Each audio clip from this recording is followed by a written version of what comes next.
into sinkholes that endanger people's homes and businesses, so we can prevent another tragedy like we had in Westmoreland County back in December. Pennsylvania is home to more abandoned mines than any other state in the entire country. We still have 140,000 acres that need to be fixed. We're resuming work to reduce utility bills for consumers and make sure that rural communities have reliable access to electricity.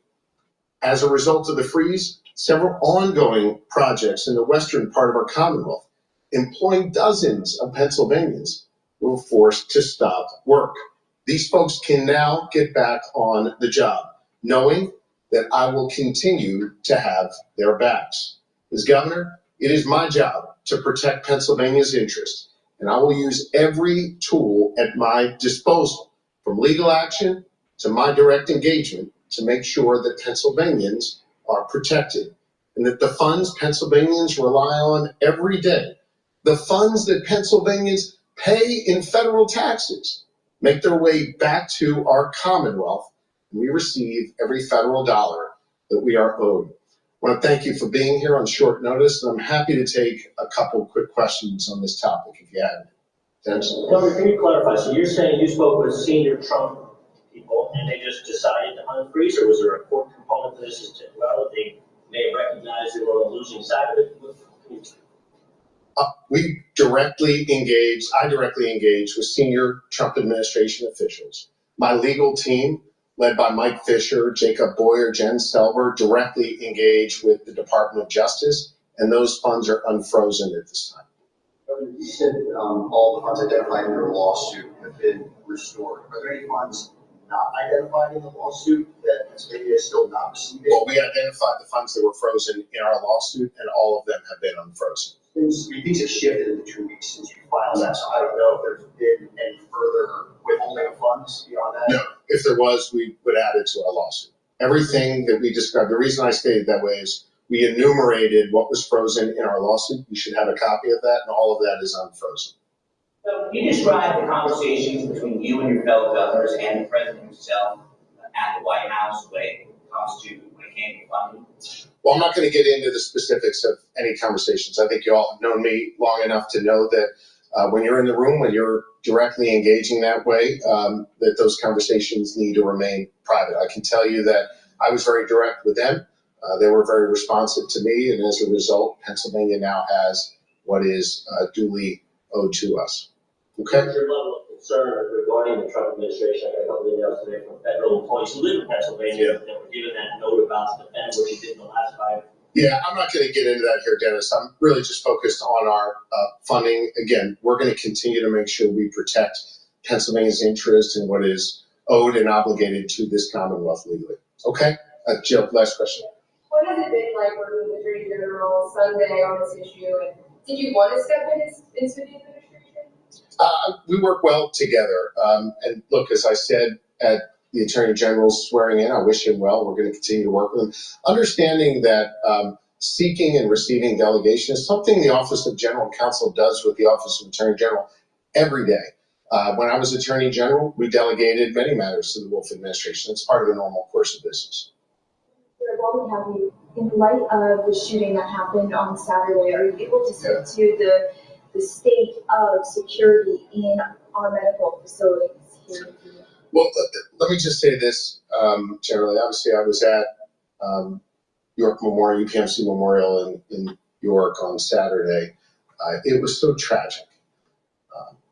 We saw the worst of humanity with the shooter's conduct, but we also saw the best of humanity, the way the healthcare workers responded, the way law enforcement responded to try and keep themselves safe. And in the process, I know they saved lives of others who were at risk. My heart breaks for Officer Duarte's family. I spent a considerable amount of time with his mother and his stepfather. We had the opportunity to talk a lot about the young officer and how much he loved his community. He moved to this community in West York Borough to serve that area. He really was the best of us, someone who quite literally ran toward danger while others understandably ran away. My heart just breaks for him. I visited with the wounded officers and their families as well, and I continue to pray for them and wish them a full and speedy recovery. And I've engaged directly with Leslie Davis and the folks at UPMC, the hospital that was affected, to make sure they understand that if they have any particular needs for security for their personnel, that they're to let us know. They've not asked for anything at this time. Understand that multiple departments responded to Memorial to join UPMC police who were already engaging with the shooters. So UPMC had a police force already in the hospital doing their best to save lives, and I commend them for their work. Okay, thank you all very, very much. All right, that was Pennsylvania Governor Josh Shapiro. What you're looking at right now on your screen is a live look over Philadelphia this hour. A lot of different topics discussed, but Shapiro saying that President Trump's administration has now freed up billions in federal aid that the Democrat had accused it of withholding illegally and unconstitutionally. Shapiro said there that more than $2 billion that his administration had identified as either frozen or held up by an unspecified review was now accessible to state agencies. Shapiro sued in federal court over the aid, and that was back on February 13th after federal courts repeatedly rejected the Trump administration's sweeping pause on federal funding and questioned whether the Trump administration was ignoring court orders. Shapiro also saying that he pressed his case in conversations with senior Trump administration officials while he was in Washington, D.C. over the weekend. The U.S. Attorney's Office in Philadelphia, which represents the federal agencies named in the lawsuit, have declined to comment. But again, we just heard those comments there from Governor. All right. So funds are released to Pennsylvania, I guess. I've opened up the X Spaces, so if you would like to do a call-in, please do. It's on my larger X channel, so you can join there. Please, you can watch the live stream on Rumble, also on YouTube. YouTube has the dashboard with the market telemetry. I'm going to go over the market really quick after this. And you can watch the live stream on either version, the large screen or the dashboard version on my website, the-studio-reykjavik.com. So the ones that just joined on YouTube, thank you for joining. This is Dr. Paul Cottrell. We are doing a live stream on February 25th. There's going to be another premiere release on the different channels. And please help support my work by donating on my website, the-studio-reykjavik.com. You can donate through Stripe, PayPal, or Buy Me a Coffee, or you can be a paid member to my Patreon channel. All my videos that I do are for free. I don't put them behind paywalls, but people do help support my work by donating and being a paid member to my Patreon channel. Thank you very much for the ones that have done that. I greatly appreciate your continued support, and also get the great products that I have on my store, the-studio-reykjavik.com. Let me talk about one product that I recommend you getting. I have structural nano silver soaps. I have 2 of them in the new packaging. I have it in peppermint and also in lavender. Very high quality soaps made from structural nano silver. It's healthy for you. Use it every day. It's way better than the garbage that you're getting at the grocery store, that has all these fancy chemicals in it. So please go to my store, get a couple bars of this very high quality structural nano silver. Again, you can get it in lavender or in peppermint in the new packaging. And in the older packaging, you can get it in lemongrass or charcoal tea tree. All right, so get a couple bars for your household. Help support my work. Use discount 5 and you get $5 off. Get a few products from my store, and you stack it in a certain way, and that's your health routine. It's a great way to get healthy, and we'll talk about how to stack these things. But use the structural nanosilver soaps every day. Very high quality. Get a few bars for your household. Help support my work and help support your health. All right, so let's go back to Live Now before we pivot maybe to Al Jazeera. My name is Josh Breslow, and I'm here to bring you all of your top stories, live events, and breaking news from across the country and across the world. I do want to take you right now out to this live image, one of many that we do have coming in from Rome. As we know that Pope Francis does remain hospitalized, I do want to go over just some of the latest information that we do have here, as the Vatican has been releasing constant updates on the Pope's condition. So here is the latest. This is the statement from the Vatican here. They say the Holy Father's clinical condition, despite its severity, has shown a slight improvement, adding that Monday evening, quote, he called the parish priest of Gaza to express his paternal closeness. The Vatican saying the Pope rested well the whole night and thanks the entire people of God who in these days have gathered to pray for his health. Pope Francis battling pneumonia in both lungs. Now, the Argentine Pope, who had part of one lung removed when he was younger, about 21 years old, has been hospitalized since back on February 14th, so 11 days ago, with doctors describing his condition as touch and go. Again, that is a live look outside of the hospital where Pope Francis is being treated, still listed in critical condition, but showing some signs of improvement. We'll make sure to keep you updated on all of that here as it does. All right, I'm going to do a market update now. Right now, the market in the United States hasn't opened up yet, but you have the currency market that's trading. So I'm going to go over that right now. The Euro USD is at 1.04. The oil futures market's at $70.29 a barrel, and the USD Japanese yen is trading at 49.35. Remember what I said, when the Japanese yen starts to strengthen, that is usually a sign that there's some sort of systemic stress starting to build up in the international market. We're seeing that. We also saw a major sell-off in Bitcoin. It broke 90,000 last night. I don't know where it's at right now. I'll have to take a look at it. And let's take a look at it right now. Let's see. All right, Bitcoin's at 89,000 at the moment. And so there's a major sell-off going on in Bitcoin. So that's suppressing long ETFs that are tied to Bitcoin. So where that goes, I don't know. I'm not really sure. But there's definitely a sell-off in Bitcoin.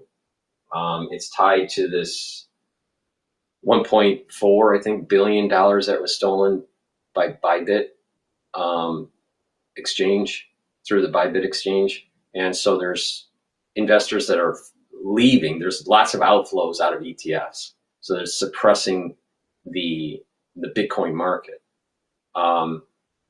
Strategy, which used to be called, I think it was called MicroStrategy, but they renamed it, which is a whale buying Bitcoin, has indicated that they bought more Bitcoin last week.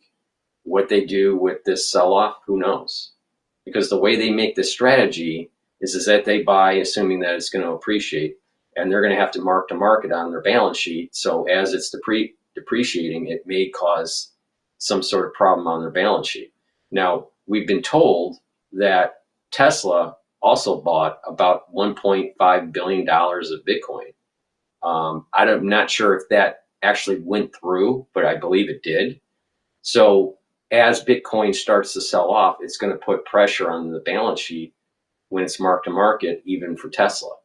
So this was something that happened years ago with tech stocks, where they were starting to buy assets, financial assets, to help to boost up their position, their economic viability. All right, there were these tech companies who were taking cash. They would buy stocks in the market, and so once the stock market was going up, when the stock market was going up, they would mark to market, and then they would have sometimes the treasury of that company would sell and then they would have a profit. If they didn't sell, they would just mark to market, and it just showed that their assets were appreciating.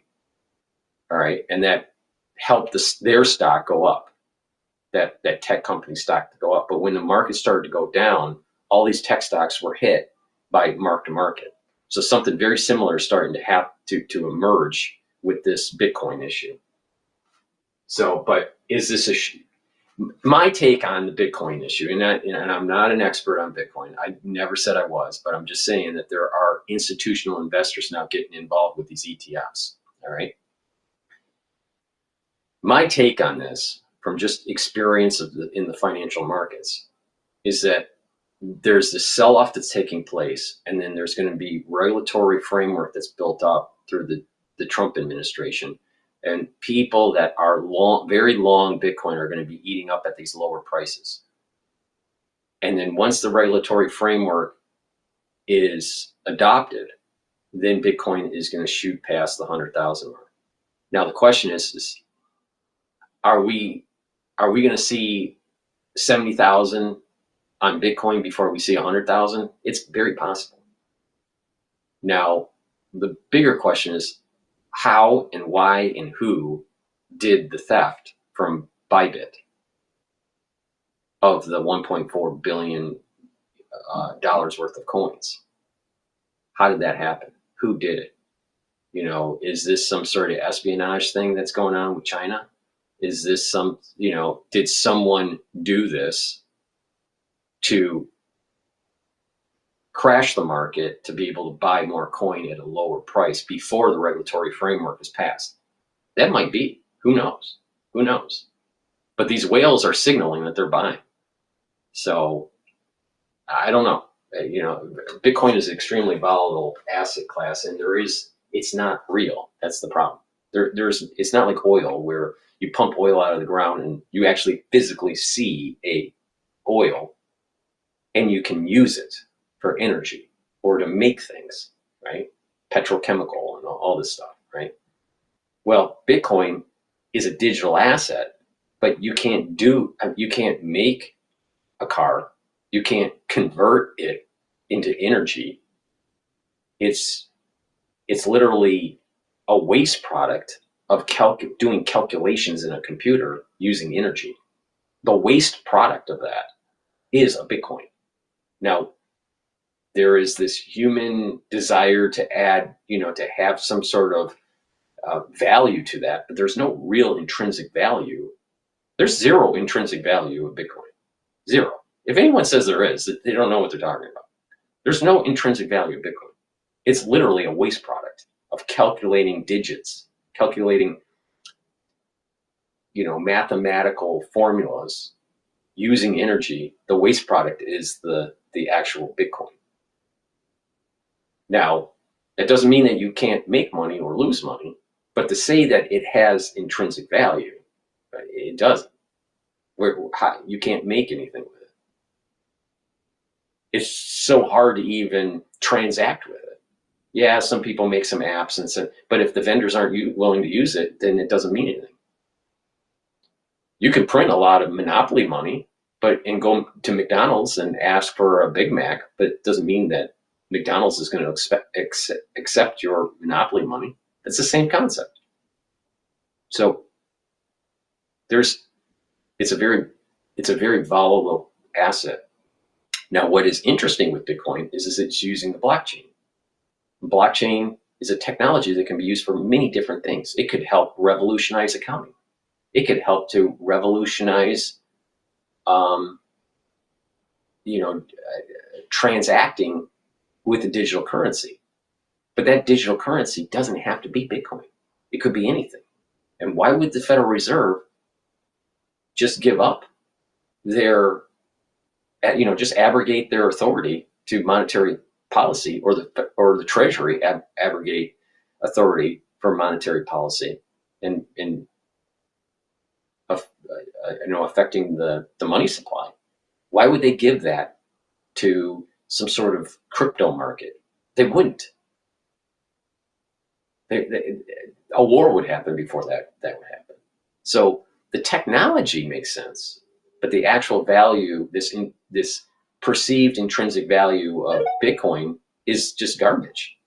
And you're seeing it right now. If there is a little bit of a problem in the news about safety of these exchanges in terms of, preventing hacking or ability to convert to dollars or whatever, if there's a problem with the exchanges, boom, Bitcoin starts selling off fast.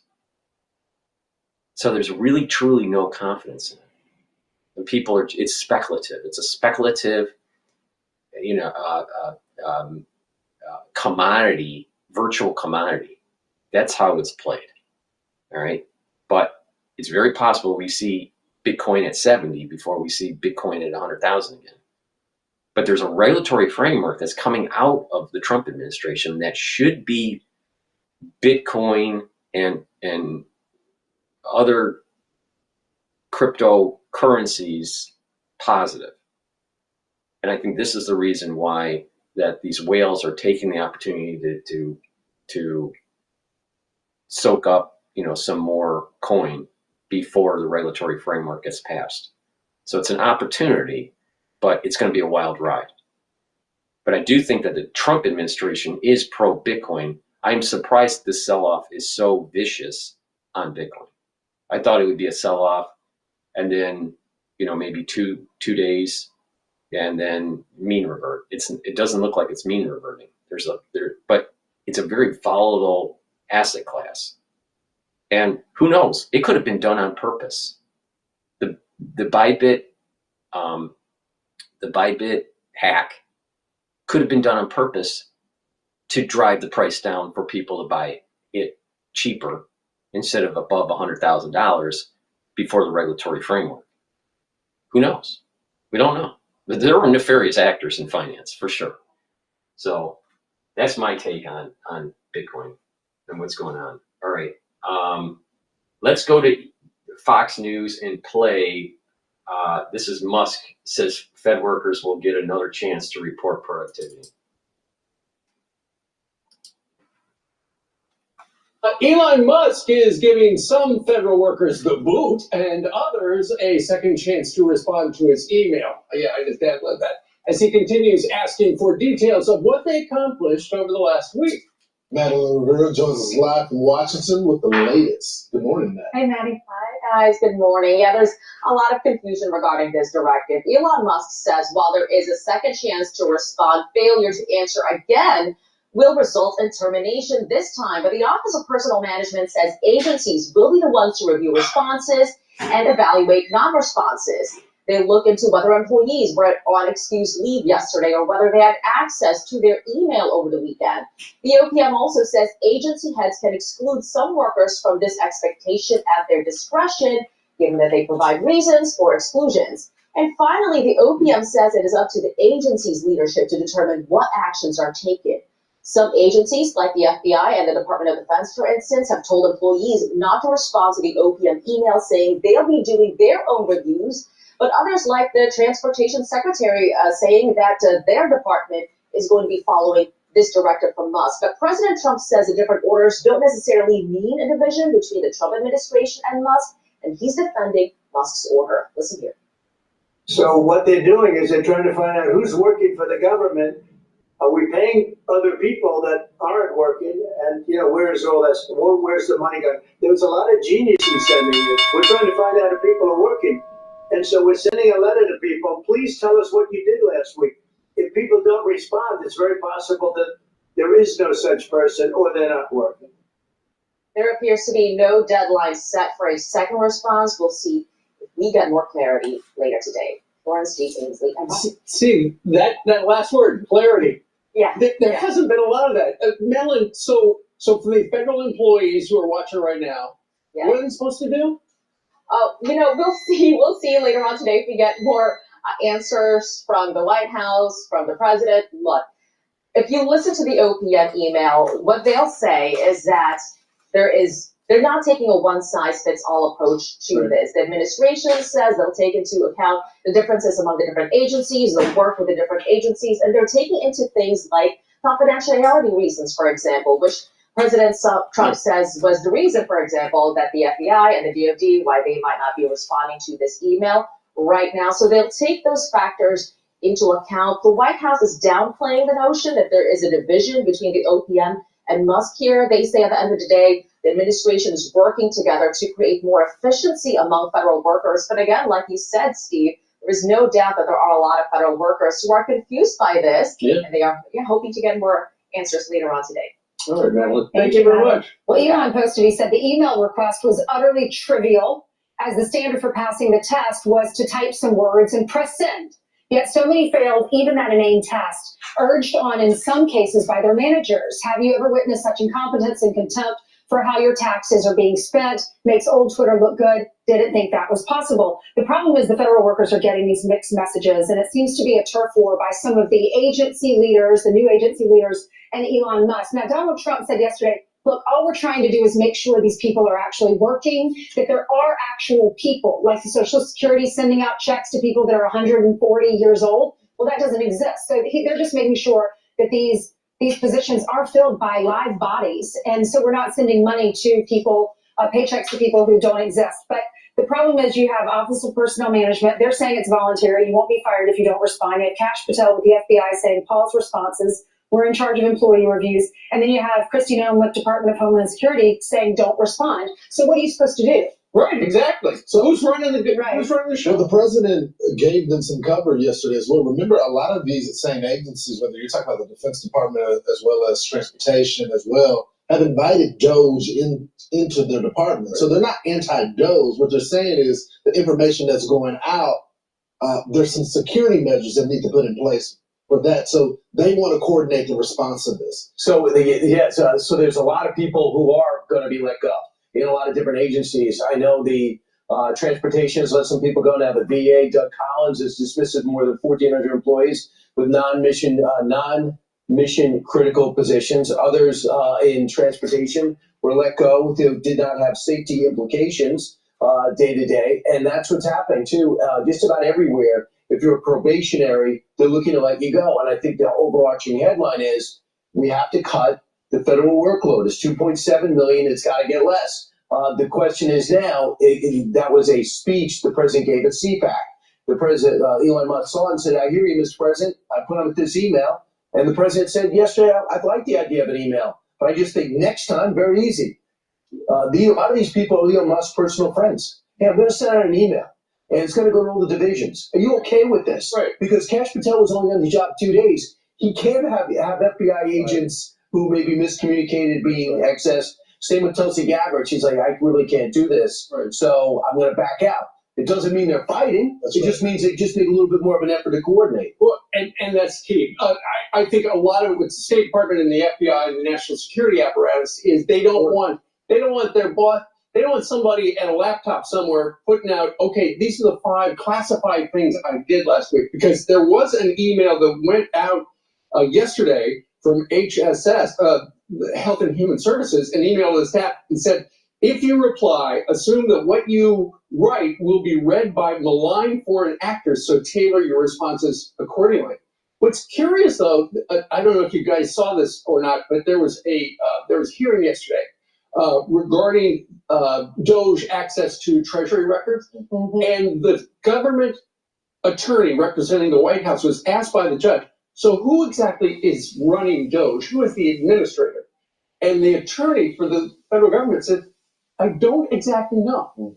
I don't have that answer. So it's kind of like, what is the flow chart for the person who's running DOGE?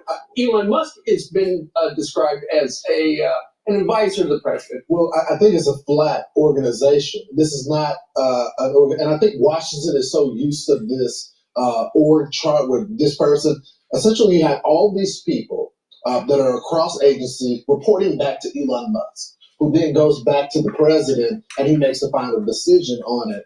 I just want them to be able to do their job. It looks like they're doing a great job. There's some bumps in the road. The last thing I would say to this, because I've been getting a lot of emails from federal employees. I understand why some of you guys are feeling the heat and you've been lumped into the basket of all the other federal employees that Americans have distrust for.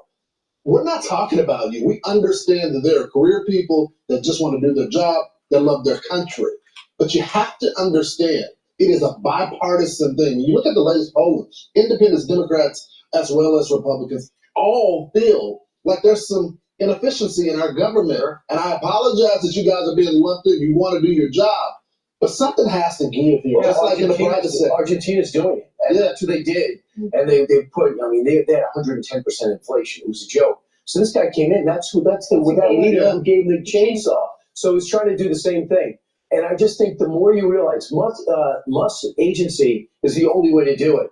Because if you do it through normal committee meetings and oversight, it ends up being a report that nobody does. Remember the Erskine Bowles, the Bowles report. Yeah. They looked at government's inefficiency for 18 months. They Simpson Bowles. Right. And they looked at it. It was pretty comprehensive. Yeah. You know what Barack Obama looked at it and goes, this will never pass. He put it on the back burner. Right. These guys got paid for 18 months. So he's just saying, I need somebody on the outside, doesn't need to be elected, to go in and make some tough decisions. I think all Elon wants to do is take Brian Kilmeade. Brian would send an email that would say, I did Fox and Friends on Monday, and I did radio on Monday. On Tuesday, I did Fox and Friends. I did radio Wednesday. Yeah, just 1 week of what you did, just to make sure you're a live body and you're a real person. I understand what you're saying. You do feel for the federal workers that are getting lumped in and are worried about losing their jobs. But I think the purpose of this is not necessarily, if you respond to the email, it sounds like you have a good chance of surviving the workplace. Yeah, but then again, if your advisor says don't do it, that's so complicated. Yeah. Ultimately, this is going to be tied up in courts for a while. Yeah. And in fact, some of the people who brought lawsuits have prevailed, where I saw yesterday a group of employees, probationary employees who were fired last week, got a 45-day stay as they take a look at it. Ultimately, Democrats and others say that it's unconstitutional. You need the power of Congress to close agencies and things like that. But I'll tell you, I'm over the last 5 days, I've been down in Texas, and I talked to a lot of people down there who are not part of the federal government, right? But they've either got a family member or an in-law or a friend, or they know a guy who got that letter. But the majority of the country supports the cuttings. No, I get that easily. But if you got the letter, you were just very, very concerned, and you're worried about the future. Who knows whether or not those people will be like, well, the Consumer Bureau, they was put out there by Elizabeth Warren. Yeah. The whole division was cut. That's been a controversy when Trump was in the first time. Yeah, from the very beginning. So Elizabeth Warren is not happy with that, and she's having all these meetings about all the vitriol is flying about what how the Musk people don't know what they're doing. They're just cutting out. They're just trying to get tax cuts for billionaires. Brent Cooper was on, I think, you. Yes. Yesterday. So she has tons of, more than 1 million followers, 1.2 million on Instagram, on YouTube, 1.4. When she had a show, her podcast, 8 million, 9 million people would listen to it. So she was on with us. She's a Gen Zer. She's young. She's in her early 20s, and she's become very successful. She was a COVID student in college. When she graduated, didn't know what she was going to do. Started working for PragerU, and then her career just built because so many people like what she's saying. She's a conservative. She said she voted for Trump, and she said this is why more young people voted for Trump than Kamala. I think we were just ready for something new, especially after Biden, because obviously the system wasn't working. Mm-hmm. And so in looking at my generation, I think that they realized, like, let's burn it down. Basically, let's try something new. We're willing to walk away from what we've known, what we've been told is empathetic and inclusive and correct, and what young people should believe. And we were willing to try something new. MAGA is, the raging against the machine, and young people are rebellious, and they're willing to try something new. Well, I can't blame her generation or my generation. You got folks that can't afford a house, but we're sending money to foreign governments and all. I mean, it just doesn't feel well. And I think that the Democrats, they're arguing, the argument that they make is process. They're not targeting the issue of waste trying to be. Jasmine Crockett, she went on Charlamagne's The Breakfast Club and said, and he asked her, do you think that waste and fraud is a big issue? And she goes, not at all. That is not a mainstream point of view, even for people in her party. So you can stand with the workers that are for our federal government and say, look, I want a fair process for you. But you have to understand, most Americans want cuts to happen. Right. And if you keep being on the other side, you're going to find yourself, We're almost to the midterms already. That started the moment Donald Trump was elected. If you run on that, you're going to lose again. Yeah. So I think we're going to see a lot of it splayed out for the public today with, and Brian was mentioning how they're going to have a forum today, Senator Warren, with the Consumer Financial Protection Board. Keep in mind, it was Elon Musk who said, what was it? Whatever that acronym is, CFPB, RIP. That was a week or two ago. He obviously wants to get rid of it. Interestingly enough, and this would be great to see, Elizabeth Warren has invited Elon Musk. Okay, we're going to have this forum. You come on here and explain how people are going to be protected from unscrupulous lenders if this goes away. So it would be great to see that happen. 71% of students ages 18 to 25 support DOGE, and 62% found a strong majority of all Americans support DOGE efforts to reduce waste fraud. Right. People like the idea of cutting waste, you just don't like when it gets to their backyard. That's right. They want to cut social programs, they don't want to cut their social programs. That's why an outsider is so necessary to come in. All righty. So let's plug some products here. Please go to my store, the-studio-reykjavik.com. Help support my work by purchasing the great products that I offer on my store, the-studio-reykjavik.com.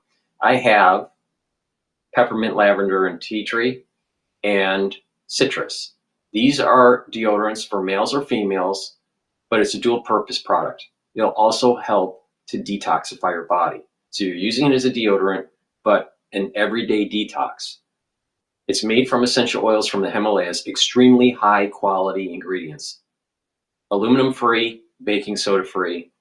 Use this every day to help to detoxify your body and to use it as a deodorant for males and females. Please go to my store, get the citrus or the peppermint, lavender, and tea tree. Help support my work. Also help support Rainbow Herbals. It's through Rainbow Herbals and that produced this product. We were in collaboration to develop this great deodorant bar. And I also have this in some of my anti-aging boxes if you would like to take a look at those. But use discount 5, get $5 off, get a couple bars for your household, help support my work, help support the manufacturing for Rainbow Herbals. It's made in the United States. The ingredients are from the Himalayas, extremely high quality ingredients. Please help support our work and help support your health. Now, I want to talk about probiotics. Probiotics are really important to take every day. I take the powdered probiotic because it's just easier for me to take it during my lunch because of all the different powders that I take. There's a small scooper in here. He takes 1 small scoop and mix it with soft foods like hummus or yogurt or applesauce. Some people just mix it with filtered water. Others create a smoothie. It's up to you. Or you can take the veggie cap version. But either one, very high quality, and it will help to improve your gut biome. A good gut biome is going to improve your metabolism. It's going to allow you to properly absorb your nutrients. It's going to improve your immune system, bring down inflammation, increase and improve the communication between your gut and your liver, because your liver is a major detox organ. And so that's really important. And not only that, your mental acuity will increase. You'll have less irritability. You'll sleep better. And with a good gut biome, you're reducing the chances of Alzheimer's and early onset of dementia. Because new research is suggesting that a poor gut biome is correlated to early onset of dementia and Alzheimer's. So that's cutting edge research. And as more research comes out, we'll understand more of the mechanism behind that. But the bottom line is you need a good gut biome. And when you improve your gut biome, you're also going to notice that your hair, your skin, and your nails are improved. So please go to my store, the-studio-reykjavik.com. Get the very high quality powdered probiotic that I have, or the very high quality veggie cap version that I have.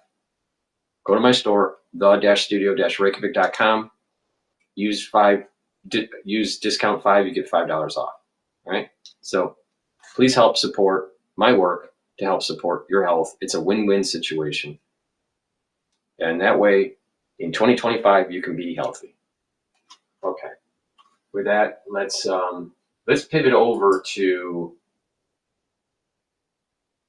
I'm not sure what Al Jazeera is talking about at the moment.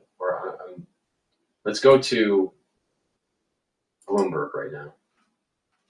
Let's go to the industry crutch here. This is our final question to Mr. Ritholtz. We'll have him in here. I think it's on an every other day basis as he flogs his book as well. There is always a recession coming. Sure. That's the drug of the media business, isn't it? You know, there was a Wall Street Journal article. By the way, I single out a lot of different media outlets, and I always tell people, don't read mastheads, read your favorite writers, because you can go anywhere and pick the worst person or the best person, not necessarily representative.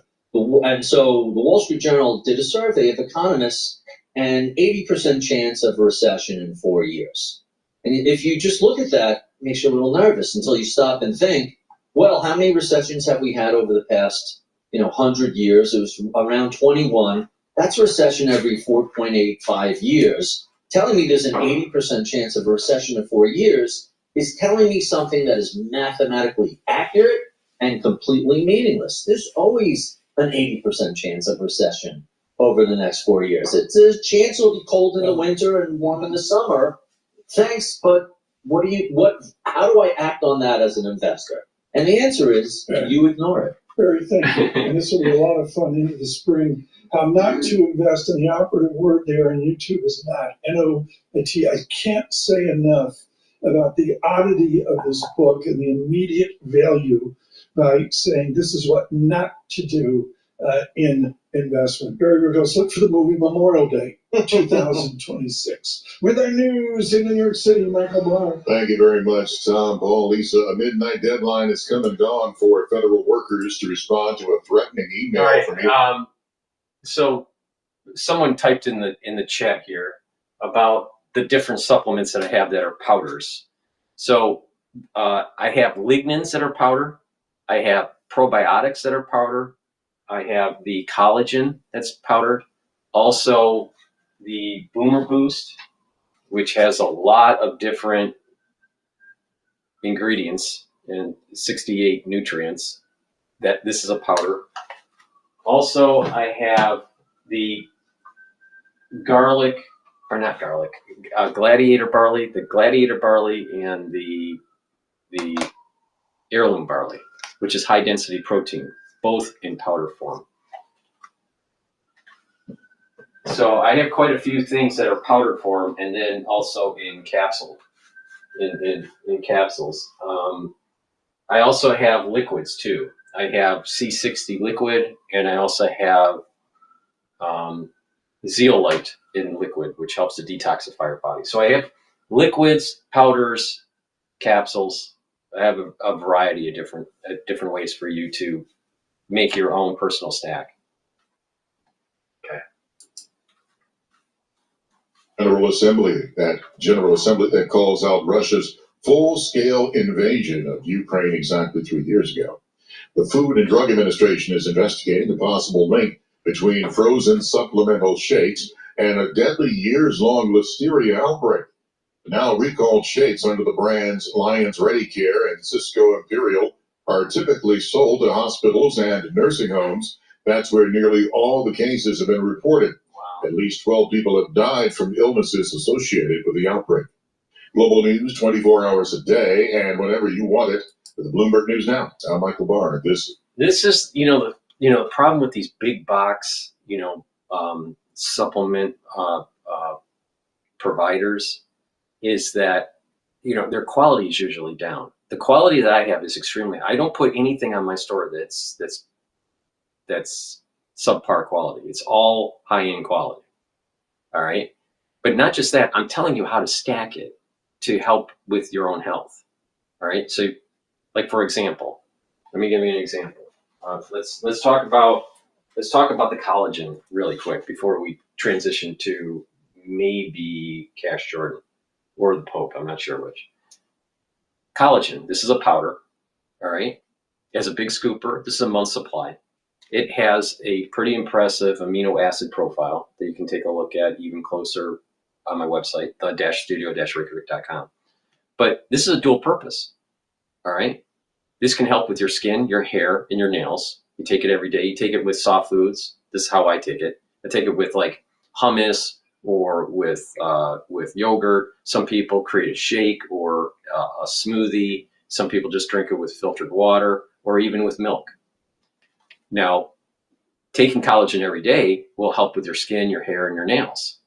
If you take it with vitamin C and drink it with filtered water throughout the day, filtered water, like 64 ounces of filtered water throughout the day, what will happen is that the vitamin C and the collagen will cross-link and improve your dermal layer. So your skin's going to improve.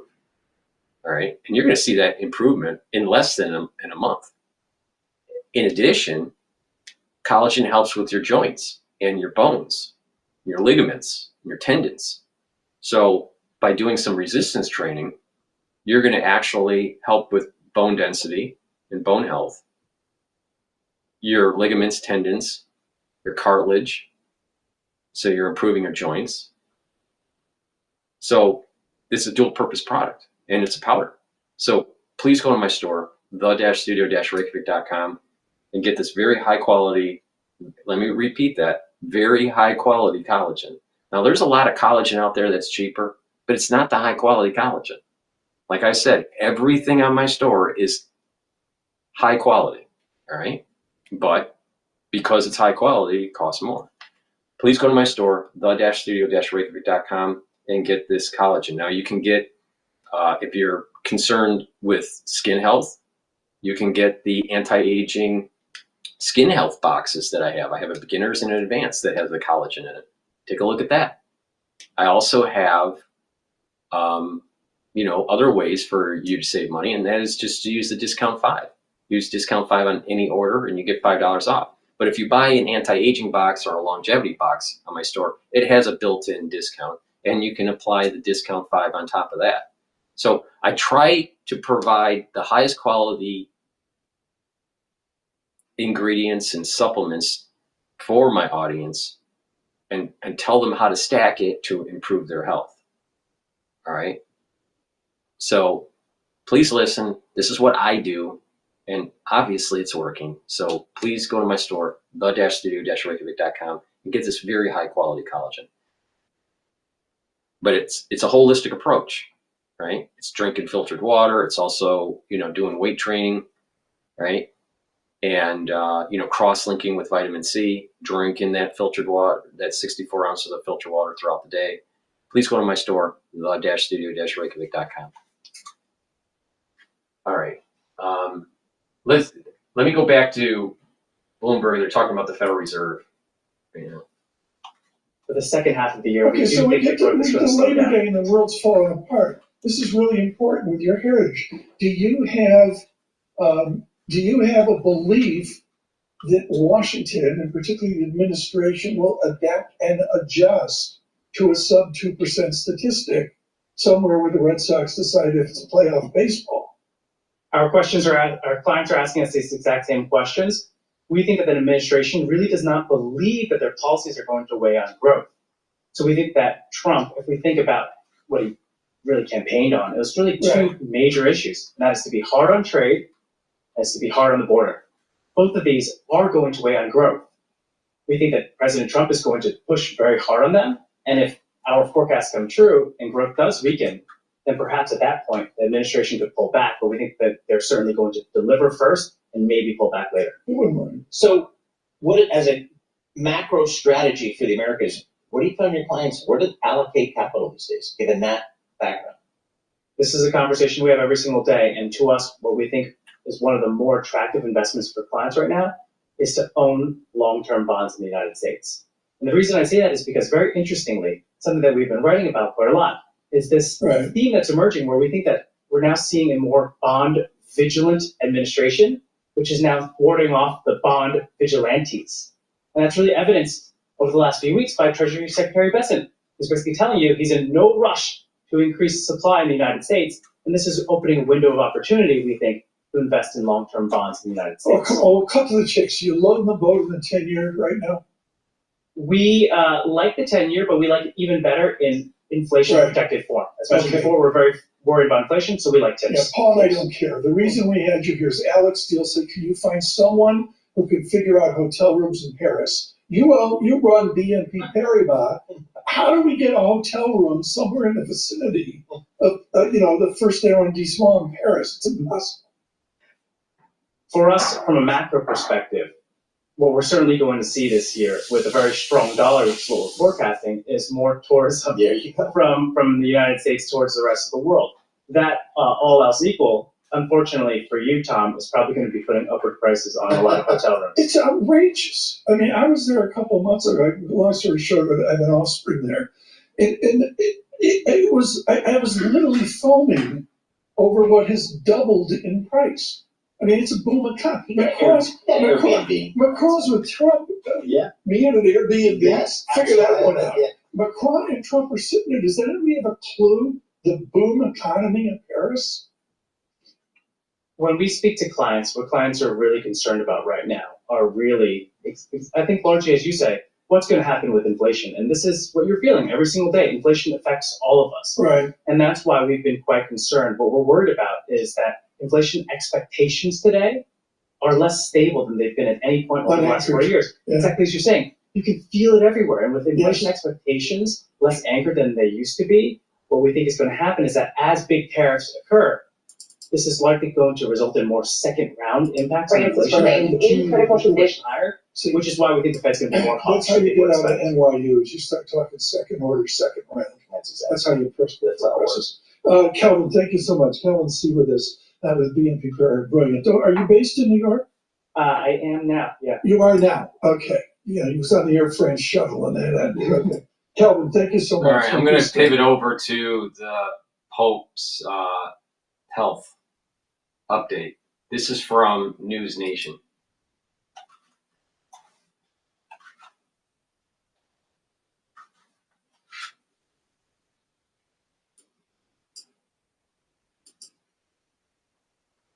Critical condition this morning, but the Vatican says there are signs of improvement. The 88-year-old pontiff continues to battle pneumonia, has been in the Rome hospital for 11 days at this point, but the Vatican says he has resumed some of his work, including a call to a war-torn parish in Gaza. Supporters gathered at St. Peter's Square for a prayer vigil, sending messages of support in his recovery. Joining me now, I have Father Rocky Hoffman, Executive Director and CEO of Relevant Radio. Father, good morning to you. Thanks for being on with me. Good morning, Marky, and thank you for covering this story. Yeah, I'm just curious, what are you hearing from your listeners and Catholics around the country? How's this impacting them, and what are they feeling in this moment? Well, it's top of mind right now because the Holy Father is the leader of the Catholic Church. He's highly visible. We know he's old. We know he's ailing, so everybody's praying. I was very happy last night to see that the number 2 in charge in the Vatican, Cardinal Parolin, led an evening rosary in St. Peter's Square. And even though it was cold and rainy, about 4,000 people showed up. And every night on Relevant Radio, we do a rosary for the Pope and the family rosary across America. Of course, that media, you can get a lot more than 4,000 people. You get probably 100,000 people. But it's the number 1 story right now in the Catholic world. Yeah. I mean, he's the leader of an entire religion. And so many people look to you, Father, for guidance and faith and words of wisdom. Do you feel unsettled in this moment of uncertainty? How does this impact yourself? Not so much now, because I've been through these things before with my own parents and my grandparents, and it's part of life. And as Catholics, we know that Jesus Christ is God. He died for us. And we know there's a limited time on earth. We want to spend it well. And our main concern right now is the Holy Father has the spiritual accompaniment he needs. And we're all praying for his complete and speedy recovery. And he's tough. He's dedicated. He's got the finest doctors in the world. But we know at that age and his condition, it could tip in either way. But I think he's at peace. And he's giving us a marvelous example of persevering in his vocation until the end. He's not just going to sail away easily. He's working whenever he can. So it's a marvelous example. Yeah, a fighter with a solid support system around him right now. Hey, what long-term issues might the Pope's health situation have on just the global Catholic community, and how will Pope Francis carry out his responsibilities in the coming months? Well, let's say he survives this situation. then it'll be up to him to determine, does he have the strength to carry on? If he does carry on, he's very good at delegating. But if he doesn't carry on, he might do what Pope Benedict XVI did before. He will resign, and then they'll elect another, and we'll see where it goes, right? So long term, I think his impact on the church should probably be remembered as the Pope of Mercy. And he was always for the underdog. He doesn't like ostentation. And in that way, he imitates Jesus Christ. He always kind of reached out for the vulnerable and the marginalized and such. Yeah, he's obviously still with us, but quite a legacy he has already left behind. What measures do you think the Vatican is taking right now to ensure the church is still properly run? I mean, kind of take us behind the scenes of what those preparations and conversations really sound like at this hour. Well, it's fascinating because the church is unique in terms of government structure, and it's been around for 2,000 years, and we've learned a lot over the years. So everything's in place in case of the incapacity of the Holy Father, or in case he passes away. Then things pass to what's known as the papal Cardinal Chamberlain. That's Cardinal Farrell. He was from Dallas. He's 77 years old, and he's the temporary administrator, and he's in charge of things until the funeral takes place. There'll be a wake. The funeral needs to take place within the week, and then within 21 days after the passing of the Holy Father, another cardinal, and this guy's 91 years old, his name is Cardinal Giovanni Battista Re, which is a great Italian name, but we call him Johnny Ray, and he will be in charge of the conclave, convoking all the cardinals around the world to elect the next Holy Father. And we've been through this before, at least in my lifetime, and it's an amazing thing because it's a unique process, and it's a paper ballot, which is fascinating. Wow. I just finished the Conclave movie. I don't know if you've gotten a chance to see it, but the timing of its release is just pretty fascinating. But hopefully he rebounds and Yes. he's all right.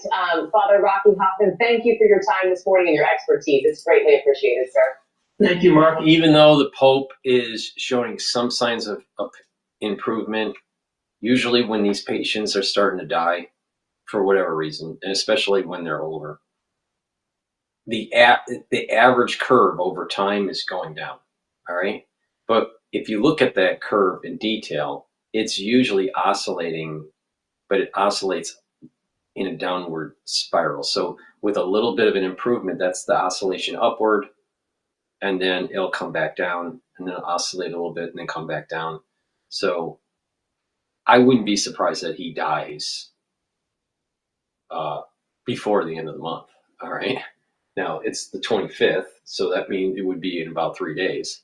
I do not think that he's going to see the end of March. So, if he does survive February, it's going to be, shortly after where he passes. So please go to my store, the-studio-reykjavik.com. Get the magnesium and zinc and boost up your immune system. Take it every day. If you're not feeling well because of the cold season, guess what? Take a double dose. Take one in the morning, take one dose in the morning, and take one dose in the evening. Make sure you drink with filtered water because it's water soluble. And vitamin C also helps to boost up your immune system, but it also helps with your skin. Like I said, this cross-links with the collagen. So drink it with filtered water. If you're not feeling well because of the cold season, take a double dose. Make sure you drink it with filtered water because it is water soluble. So take vitamin C with the magnesium and boost up your immune system. And guess what? Stack it. Take the vitamin C and the zinc together, all right? And you'll get your vitamin C, you get a good dose of magnesium and your zinc to improve your immune system. Please go to my store, the-studio-reykjavik.com. Use discount 5 and you get $5 off. This is a great stack just to improve your immune system. Vitamin C with magnesium and the magnesium and zinc. Take them together. All right. Let's take a look at something else. All right. I wanted to play Cash Jordan here. This could be a really significant switch up. Mayor Adams meeting with Borders our Tom Homan, where they talked about removing violent migrant gangs from New York City.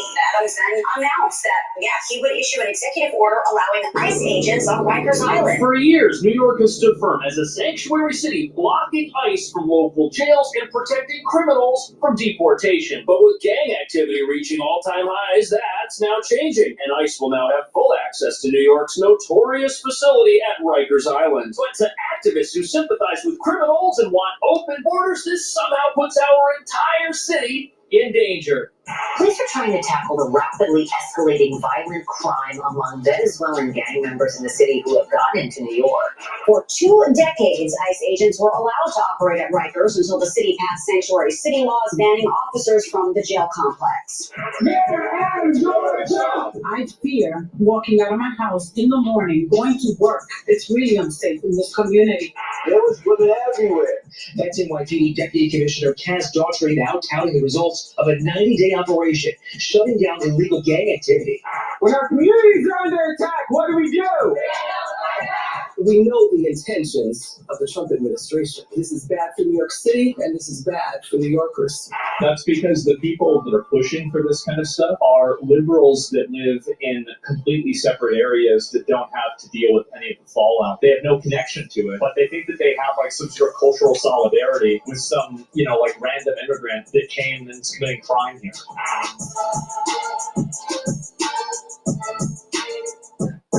So as the federal government tries to get gang members off our streets, our local government is doing the exact opposite. But what none of our local leaders will admit is that rising gang activity and crime are exactly what happens when you protect criminals while telling the law-abiding to stay quiet about it. Which explains why New York is reeling from simultaneous, unrelenting crime waves like shoplifting, robbery, and assaults in the subway where people have been caught lighting fires. All of it happening because we've removed every consequence for committing these types of acts in the name of social justice. But now that ICE is going into New York City's jails to deliver actual justice to gang members and criminals for crimes they've already committed, activists are losing their minds. Because to them, someone with a long criminal record who might have come here illegally just to victimize people isn't a criminal. Instead, they're the victim of an unfair world and of an unfair country called America, which to them is the real bad guy for having this thing called a border. And to this group, nothing is more repulsive than America electing a president whose goal is to enforce it by removing the wrong people from our country. Which brings us to the real reason why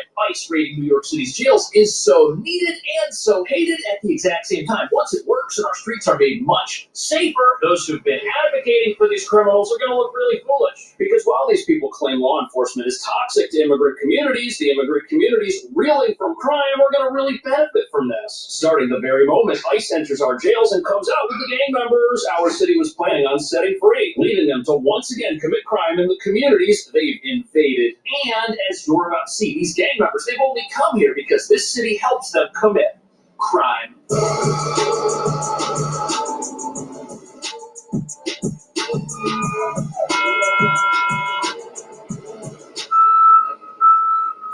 So as you can see, New York City has quite a few criminals that it needs to move from its jails to its courthouse, which is where we're at right now. However, inside this courthouse, our criminals have a better chance of getting let off the hook with a slap on the wrist than just about anywhere else. And after getting released, they go back to the communities they've embedded themselves with and commit the same crimes over and over again, leading to a revolving door justice system that doesn't help anybody except the bad guys. But that's about to change because pretty soon ICE is going to be able to go inside New York City's jails where these repeat criminals are held, and they're going to be able to get them off our streets permanently. This video was made while the gang members were in Ecuador, and its purpose is to recruit new members. Then, when you fast forward, you see the same individuals where? In Times Square.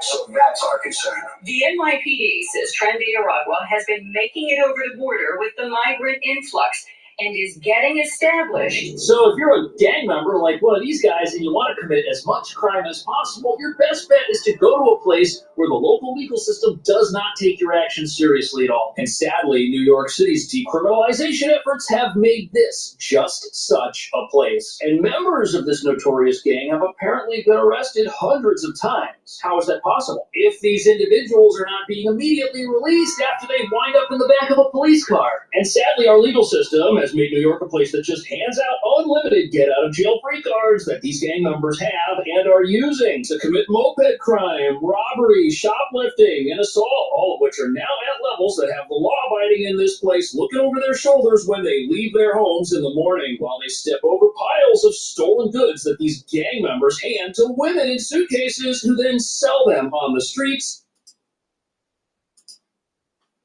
I just had a chat. I just noticed that there was a chat request in Rumble. To find my old videos, go to Brighteon, Bitchute, and Rumble. All right? You should be able to find many of these videos that were taken down by YouTube or hidden by me on YouTube because I didn't want strikes. So that early research that was going on in 2020, you should be able to find on Brighteon. So that would be probably the best spot. But I also have backups on Brighteon, Bitchute, and Rumble. That's the reason why I said, make sure you subscribe to all my channels. So there's some videos that are hidden because of strike issues. There were others that were taken down during the censorship on YouTube. So the important videos, I backfilled some of these backup channels. But some of those videos you're not going to be able to see because I didn't backfill, but many of the important ones are there. So the best source is to look at Brighteon, my channel on Brighteon. And you can also find some of them on Rumble. But all the good, really important ones of that 2020 era that I think that I did are on Brighteon. So the best source is Brighteon. But the problem is the censorship on YouTube. You know, I had 2 channels blown up on YouTube. And then videos taken down on the ones that did survive.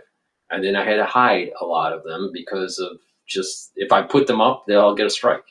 So unfortunately, but the thing is, I don't know why you would even want to watch them because the war is over. Why do you want to keep on watching the same war? All right. The bottom line is really simple. There were nefarious things going on in a laboratory that ended up being released. So why do you need to look at something that's already done? I mean, the war is over. But those videos are on Brighteon if you want to watch them.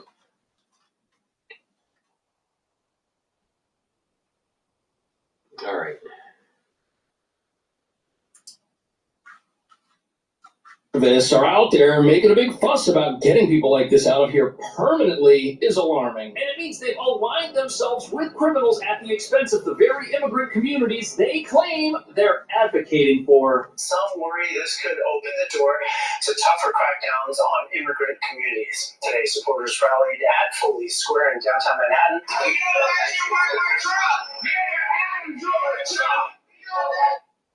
New York City is a sanctuary city, and this means local laws limit how much the city cooperates with federal immigration enforcement.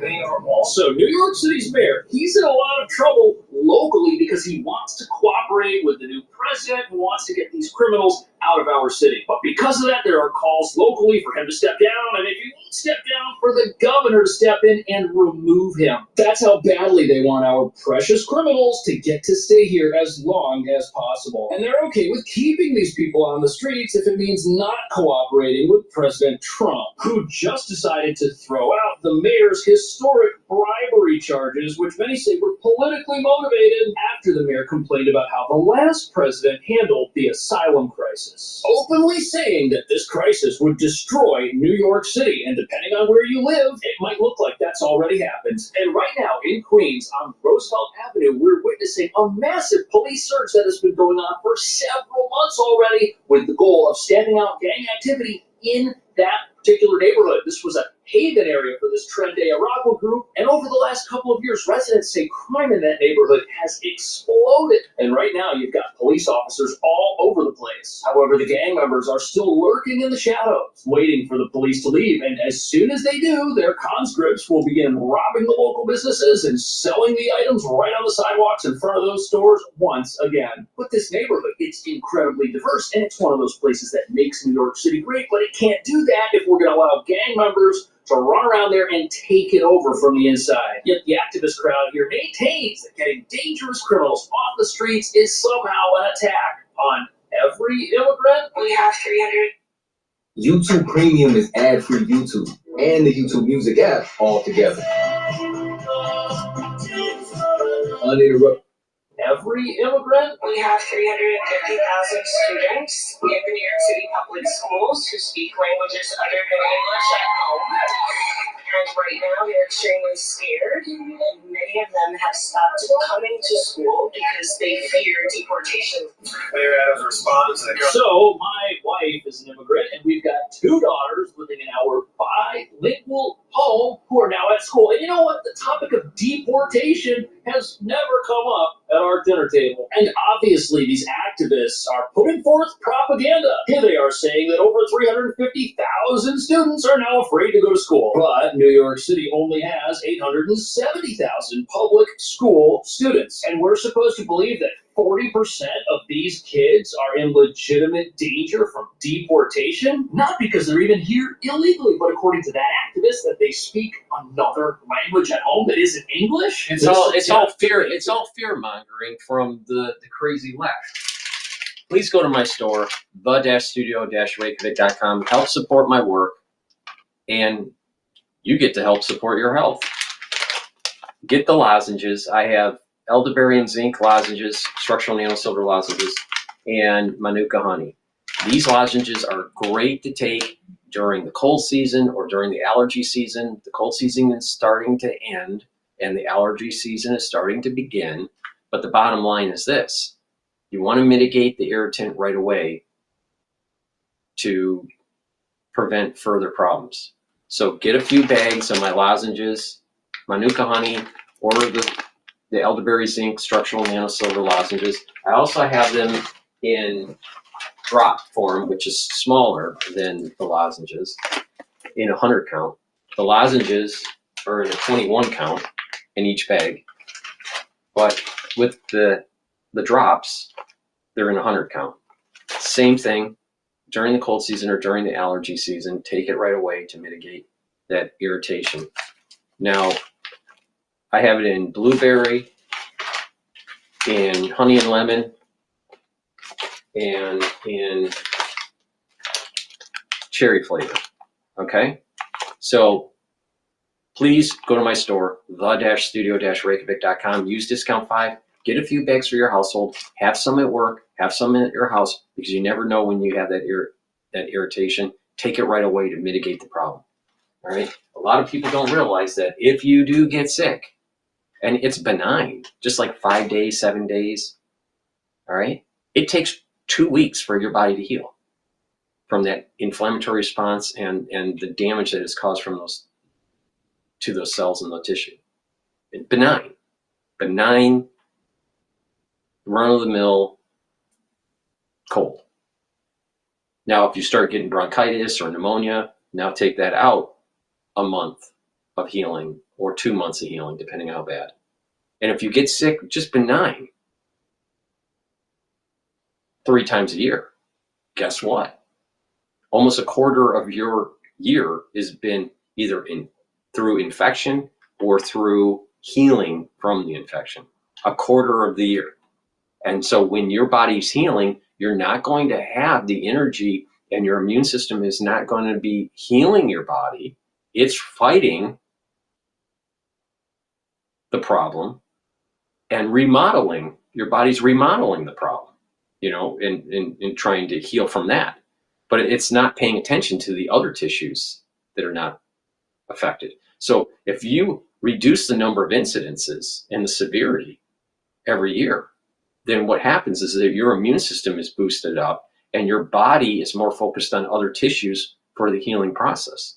And so you age slower. You ever wonder why people age faster when they're sick all the time? I just told you why.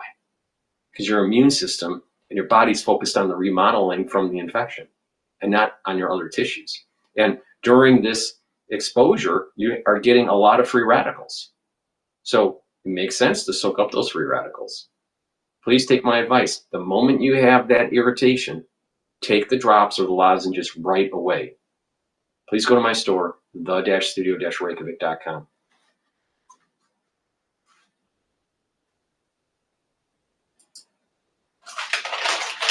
Importation of criminal gangs who traffic people and products illegally in our country as an anti-immigrant roundup is the epitome of misinformation. But because there are so many New Yorkers here who hate Trump and ICE, there's a willing audience here that will suspend reality and believe this stuff, which will just end up benefiting these gang members at the expense of law-abiding immigrants, something enabled by our sanctuary city laws and no other reason. For 2 decades, ICE agents were allowed to operate at Rikers until the city passed sanctuary city laws in 2014, banning officers from the jail complex.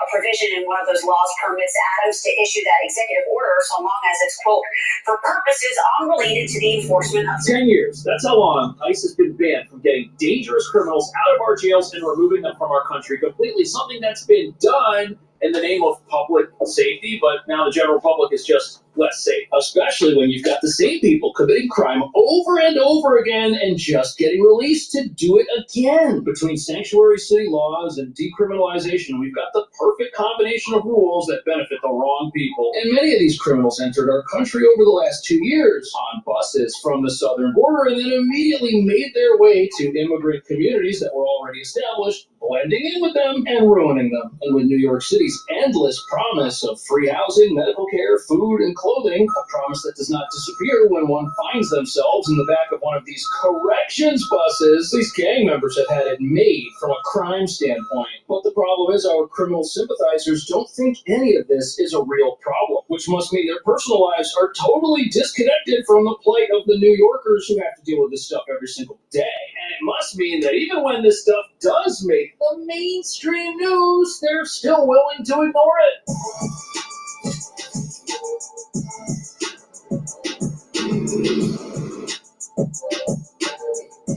So here we are in a neighborhood that seems to have a loitering, trespassing problem at a lot of these buildings and local businesses. But the problem with New York is that stuff like this, if you don't live near it and it doesn't happen in your neighborhood, you can choose to not believe it, and your everyday life would reinforce that false belief, which is exactly how we can have a city full of activists and neighborhoods. All right. Breaking news from Bloomberg. U.S. consumer confidence fell by the most since August 2021 on concerns about the economic outlook and uncertainty. That are full of gang members. The two never cross paths. And those out there advocating for immigrant communities never go to the immigrant communities, which are afflicted by this new type of crime. Which is too bad, because every day new evidence comes out that these neighborhoods have a real problem and could really use somebody to advocate for them. And this department is committed. We're not going anywhere. That's NYPD Deputy Commissioner Cass Daughtry with me on Roosevelt Avenue, 3 months after our last walk down this corridor. There was women everywhere. Now touting the results of a 90-day operation, shutting down illegal gang activity. So this avenue, it's the focal point of gang activity in our city, and it's in the heart of a very diverse community that's been around for decades. But because of our sanctuary city laws, which protect gang members and criminals, the wrong people have infiltrated this place, and the types of illegal activity going on here are unlike anything I've seen anywhere else in New York. For example, you've got these vans, which are like miniature mobile shopping malls. The doors are open, they're full of products. You've got people standing out in front looking out for the police, and if they show up, they close their doors and drive away, which is an even more blatant way of selling stolen products than the people who spread out tools on blankets from Home Depot. And here you've got a community that is begging for something to be done to make their neighborhood safer. They want more police there. Yet for some reason, the immigrant activist crowd is completely ignoring the plight of this neighborhood. And the reason these activists are not in these local communities is because the crime that's happening there doesn't fit their predetermined belief system of what's actually crime and what's actually not crime. 985 arrests, that along with close to 12,000 summonses, hundreds of confiscated vehicles. This was Mayor Adams at a town hall Wednesday night. We walked the streets, not 1 p.m., 1 a.m., 2 a.m. And when I went back there the other day. So is New York City's mayor perfect? No, absolutely not. And in fact, he might not even be there by the time you watch this video. However, the thing that makes activists so upset about him is that he's mayor of people that live in neighborhoods that have a crime problem, and he goes to those neighborhoods and he sees for himself what's going on. Which is why he's had no problem signing on with a deportation agenda focused on criminals and dangerous individuals who are already in New York City's custody. That makes perfect sense. These criminals are destroying our neighborhoods, and if we release them, they're just going to keep doing it. But if you're a rich elitist activist who doesn't live in one of New York City's less affluent zip codes, you might not think any of this is really happening. And if you don't live near a shelter that's got these gang members living inside of it who are trying to recruit new members from it, you and your friends can tell each other that this stuff's not actually happening, and you can maintain your lifestyle while advocating for criminals who shouldn't even be here in the first place.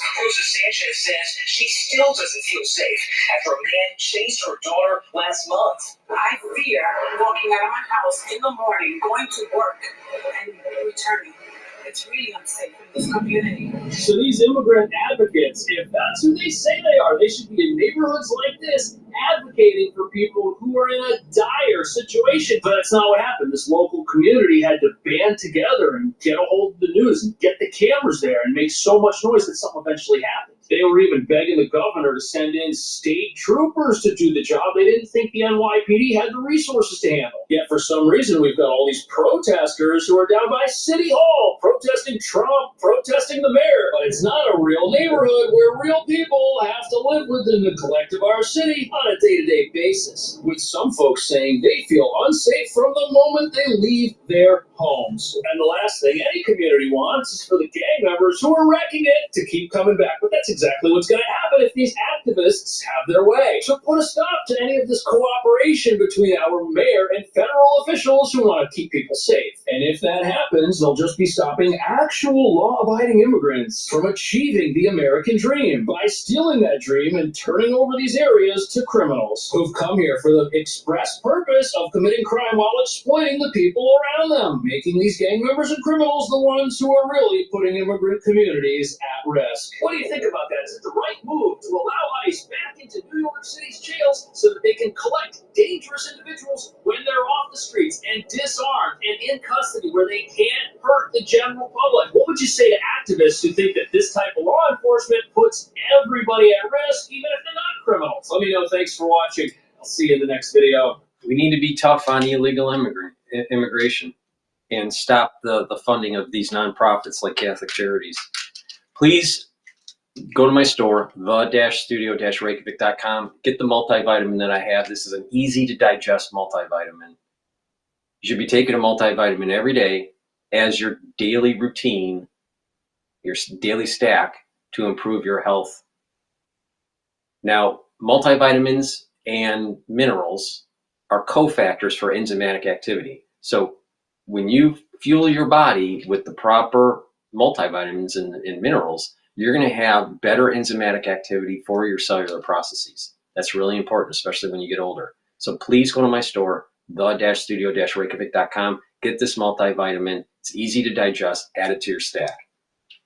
Now, you should be taking Goodnight Formula every day. Why? Because it's going to allow you to get into 3 cycles of REM sleep and deep sleep. It's through good sleep where you're detoxifying your central nervous system. You're going to be well rested when you wake up, and you are going to consolidate memory. Sleep deprivation, chronic sleep deprivation, increases your cortisol levels, so you're hurting your immune system. Your immune system is weaker because of lack of sleep. In addition, you're not consolidating memory, so your memory is going to fade. And you're building up toxins, so over time, with chronic sleep deprivation, what's going to happen is you're going to have early onset of dementia.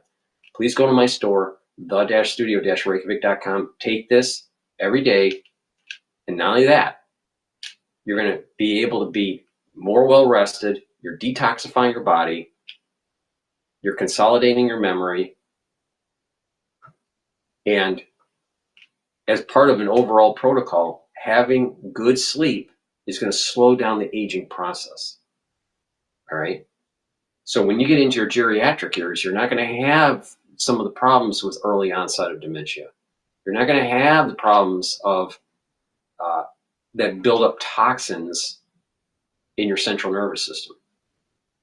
Then you're going to improve your neuroplasticity, your positive neuroplasticity, with restful sleep. So don't get into the trap of, just taking supplements and not caring about your sleep. Sleep is a major holistic part of the process. Now, let me tell you the holistic approach: proper supplementation, proper diet, and exercise. That exercise consists of weight training, cardio, stretching, and balancing exercises. You need to do all three of them, or all four of them, because you need to improve your muscles and your tendons and your joints, build muscle mass, improve your bone structure and bone density, but also activate that cerebellum for balancing. Because by activating all these different neurons, you're going to actually be healthier over time. Now, it's also mindfulness, meditation, or spirituality is an important feature to this. Sleep, proper sleep, not too much sleep, but not chronic deprivation, because restful sleep is going to slow down that aging process and improve your immune system. All right, so it's a holistic approach. All right, and then you have to learn new things and get that positive neuroplasticity. Talk to real people, read and write, and think about new things, not just the domain that you know about, either from work or from school or from your formal academic training. Learn new things. Too many people are focused on their work and that that's all they're focused on, or they're focused on one aspect of their academic career. They're just kind of so focused on biology or history or whatever. You need to learn new things. All right, really important to have that positive neuroplasticity. If you apply this to your life, this holistic approach with the proper supplementation and the proper stacking, you're going to get healthier. All right, so please pay attention. Sleep is a major component to improving your health. Please go to my store, the-studio-reykjavik.com. Get the Good Night Formula and get the multivitamin. Use discount 5 and you get $5 off. All right, let's go to Bloomberg here. That's moved 10-year yields. Everyone's talking about things like term premium. That's not moving the market. In my opinion, the single thing that's moving the 10-year treasury right now is expectation for rate cuts. And you look at the correlations there; they're like 98%. So the fact that you have overnight rates expectations moving so abruptly, that's moving the long end of the market as well. I heard a guest on earlier today talk about a flattening yield curve, maybe an inverted yield curve. Do you see that occurring? And if so, why would that happen? So the yield curve flattening a little bit, it would not be a massive surprise, particularly if the Federal Reserve were to cut 1 or 2 times and then stop and do nothing for, say, a year or two. That typically does get you to a flatter yield curve environment. To have an inverted curve, I think what you need to see is a particularly slowing economy with faster growth, so a stagflationary environment, because the Federal Reserve will be more reluctant to cut interest rates as inflation is above their target. But the long end of the curve would suggest that, hey, because growth is so bad and maybe inflation will come down eventually because of how bad growth is, that the Fed eventually will cut. So that will get you the inverted yield curve. All right, let me do a market update here because something is happening in the market. All right. Okay, so we have the S&P 500 is trading at 5,919. It's stressed. VIX has popped up to 21.38, so stress in the market through the VIX. You also have that stress indicator of U.S. Japanese yen that I've been telling you about. That's trading at 148.68 now. So yen is strengthening, VIX is going up, equities are going down. Euro USD is at 1.05. Oil is trading, has almost broke $69 a barrel. And Bitcoin, the ITO, is trading below 20. It's at 19.96. So Bitcoin is stressed. So something is happening in the market at this moment in time. Let's continue on and follow what's going on here. Inflation expectations have come down a hair today, but it's really the real yield that's come down quite a lot. Tom King on the real yield quote. That's his jam there. So okay. Yeah, All right. in addition to the VIX. All right, Ira, thanks so much for joining us. Ira Jersey, Chief U.S. Interest Rate Strategist from Morgan Intelligence. He is badged in down there at the Princeton campus, which is a sight to behold. They've got a ton of EV chargers down there. Do they still? Yeah, like more. They add more and more all the time. Well, isn't the administration looking to pare back any sort of federally funded charging stations? I don't know. Nowadays? This is. Wait, they get this for free? Charging? Princeton, yeah. We've talked about this. Yes. Oh. But like now you want to go to Princeton, so you don't have to deal with the tolls. Well, first they'd have to get an electric vehicle. Yeah, but the Princeton. So they're essentially getting free gas, basically. And free breakfast and free lunch. I'm telling you, folks in Princeton, they got a wired in. To be fair, we also get free breakfast and free lunch. Just put it out there. operation. But sometimes they have plus lunch. All right. I want multiple course for my car. All right, S&P Go to lunch 500 in here, selling off here down 1%. The Nasdaq off 1.6%. One more coming up. This is There's definitely a market sell-off here that's taking place. All right, so let's pivot over to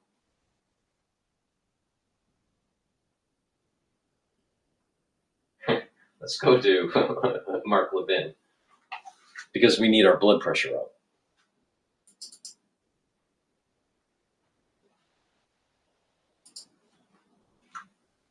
It's Sunday. Thanks for being here with two great guests. America's wise man, I call him, Victor Davis Hanson, and Rebecca Heinrichs, who's an expert on Russia. I think we need to dig into Russia a little bit. But before we do, it was really an honor for me and my wife and some family members to attend CPAC and not just participate, but to watch Donald Trump speak. He is a fantastic speaker. The substance, the entertainment, the jokes, the sharp edges. And I came home last night and I was thinking about what he said. And what I do is I write and I think about these things. So I wrote something and I want to share it with you. I think it's important. Listen to it beginning to end and then you'll understand why I wrote it. American Marxism, that's a book I wrote obviously, but American Marxism, dressed up as some kind of progressive or modern ideology, was not a product of the American experiment. It is a rejection of it.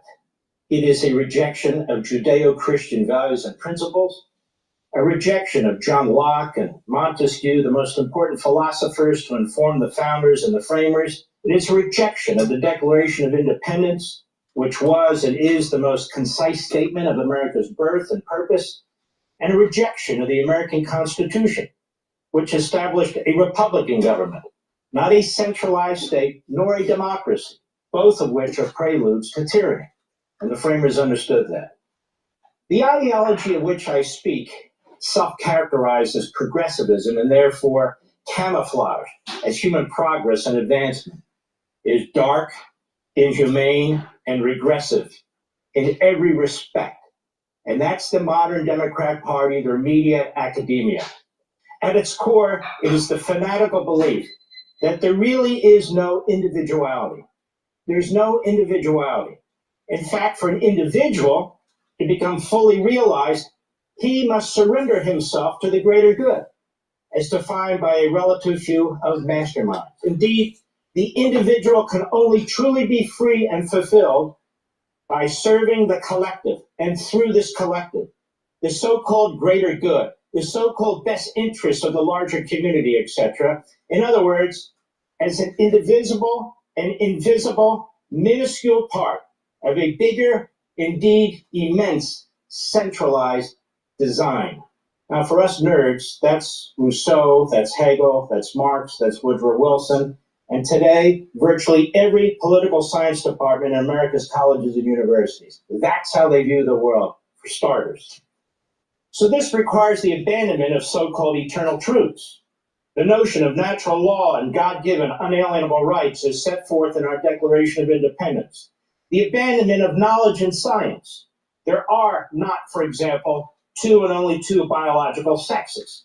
In fact, it requires the abandonment of God, of human experience and history, existing social bonds, including parents to children, values and customs and traditions handed down from one generation to the next that keeps the civil society glued together. We must be cut off from the past. The past must be condemned and denigrated. Even language must change. Re-education through primary schools to the media and the public square to reinforce this new way. The re-engineering of society and the culture and the individual and humanity itself in support of this march toward this centralized political and governing utopia, the details and particulars of which are intangible and the achievement of which is impossible. It requires groupthink, thought control, which in turn requires the condemning, the ridiculing, the ostracizing, even outlawing at times, reasoning, logic, debate, contrary views, academic freedom, freedom of speech, and a true free press. The institutions of the civilized society, born from the Enlightenment, must not only be questioned, but ultimately bulldozed. Not all at once, but gradually, because they don't want you to notice. And then more aggressively, when they think it doesn't matter if you notice. Of course, and obviously, this means that our Constitution, which has built-in barriers and firewalls, checks and balances, separation of powers within the national government and between and among the national government and state and local governments, must be eradicated. This is precisely why the so-called early progressive intellectuals in the late 1800s and early 1900s, including Woodrow Wilson, who would be a Democrat president later, relentlessly and furiously attacked both the Declaration and the Constitution, especially separation of powers and federalism. He talked about the need for a living and breathing Constitution and compared it to the human body. How, he asked, can a person live if his organs are constantly working against each other rather than harmony? Wilson and his ilk argued that we are not bound by the decisions and doctrines of the past, that we need not adhere to them, any more than the authors of the Constitution were bound by those who preceded them. We are free to do as we wish, just as they were, he said. We need not worship them. We need not worship their words of the Declaration and the Constitution. Wilson was arguing for a sinister revolution in which the instrumentalities of the federal government would be turned into the tools of this so-called new progressivism, which again was a form of European totalitarianism, which I have termed American Marxism. And Wilson, again, speaking for many other scholars and intellectuals at the time, ultimately argued that the best way to pull this off was through a ubiquitous, centralized bureaucracy, populated with like-minded experts, which would be detached from the elections and the popular will in order to impose with scientific and mechanical certainty a new society on the masses, unencumbered by the past, indeed a complete break from the past. And he argued the most certain way to accomplish this would be through the judiciary, with a careful selection and appointment of ideological comrades who serve for life would drive this revolution and give it a legal pretext, a legal justification and authority. This is why we have a massive federal government with hundreds of federal departments and agencies, multi-millions of federal bureaucrats, trillions and trillions in debt, millions of miles in red tape, tens of thousands of regulations, and so forth. You didn't vote for any of this. In fact, your so-called representative government in Congress, they don't have any idea what's going on. And then they take this entity and they place it in the executive branch. The most powerful legislative body is not Congress. It's not in the legislative branch. It's in the executive branch. And I'll tell you where it's not. It's not in the Constitution. It's not in the Constitution. This is what has happened. This is also why faith and family, including parental control, are under constant attack. This is why free speech, a true free press, and real learning and academic freedom are smothered by indoctrination and propaganda, and essentially in our public schools run by 2 unions and 2 union bosses answerable to the Democrat Party. This is why our societal norms, traditions, and customs, actual knowledge, actual science are being systematically suppressed and demonized, constantly under attack. We must break. We must break from what is. We must break from our history. We must break from our families, from our faith, in order to focus on, to rely on, and have desperate need for this massive centralized government. This is what I've been saying for a long time. The erosion of God, country, and family in the United States by the ultra left. They want to demonize religion and spirituality. They want to demonize the family unit, and they want to demonize country. And there's going to be this, ultimate takeover. Now, I did a recording with Miss Taiwan. I'm going to be releasing that soon. And we kind of talk a little bit about this, but we talk about we were talking about a little bit about Hollywood. We talked about Taiwan and the geopolitics of Taiwan, and then also the new paper from Dr. Shi. But this is that whole God, country, and family. To make the country strong, we need to have a citizenry that's aligned with God, country, and family. But the ultra left wants to demonize those 3 pillars of society. The ultra left are crazy. They're literally crazy. And the masterminds who run it.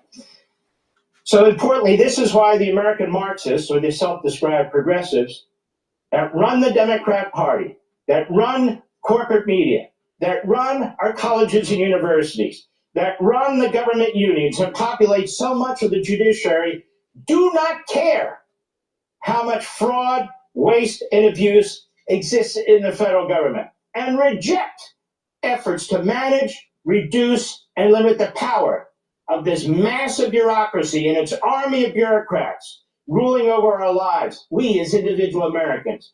They could care less. They seek to protect it. They seek to secure it.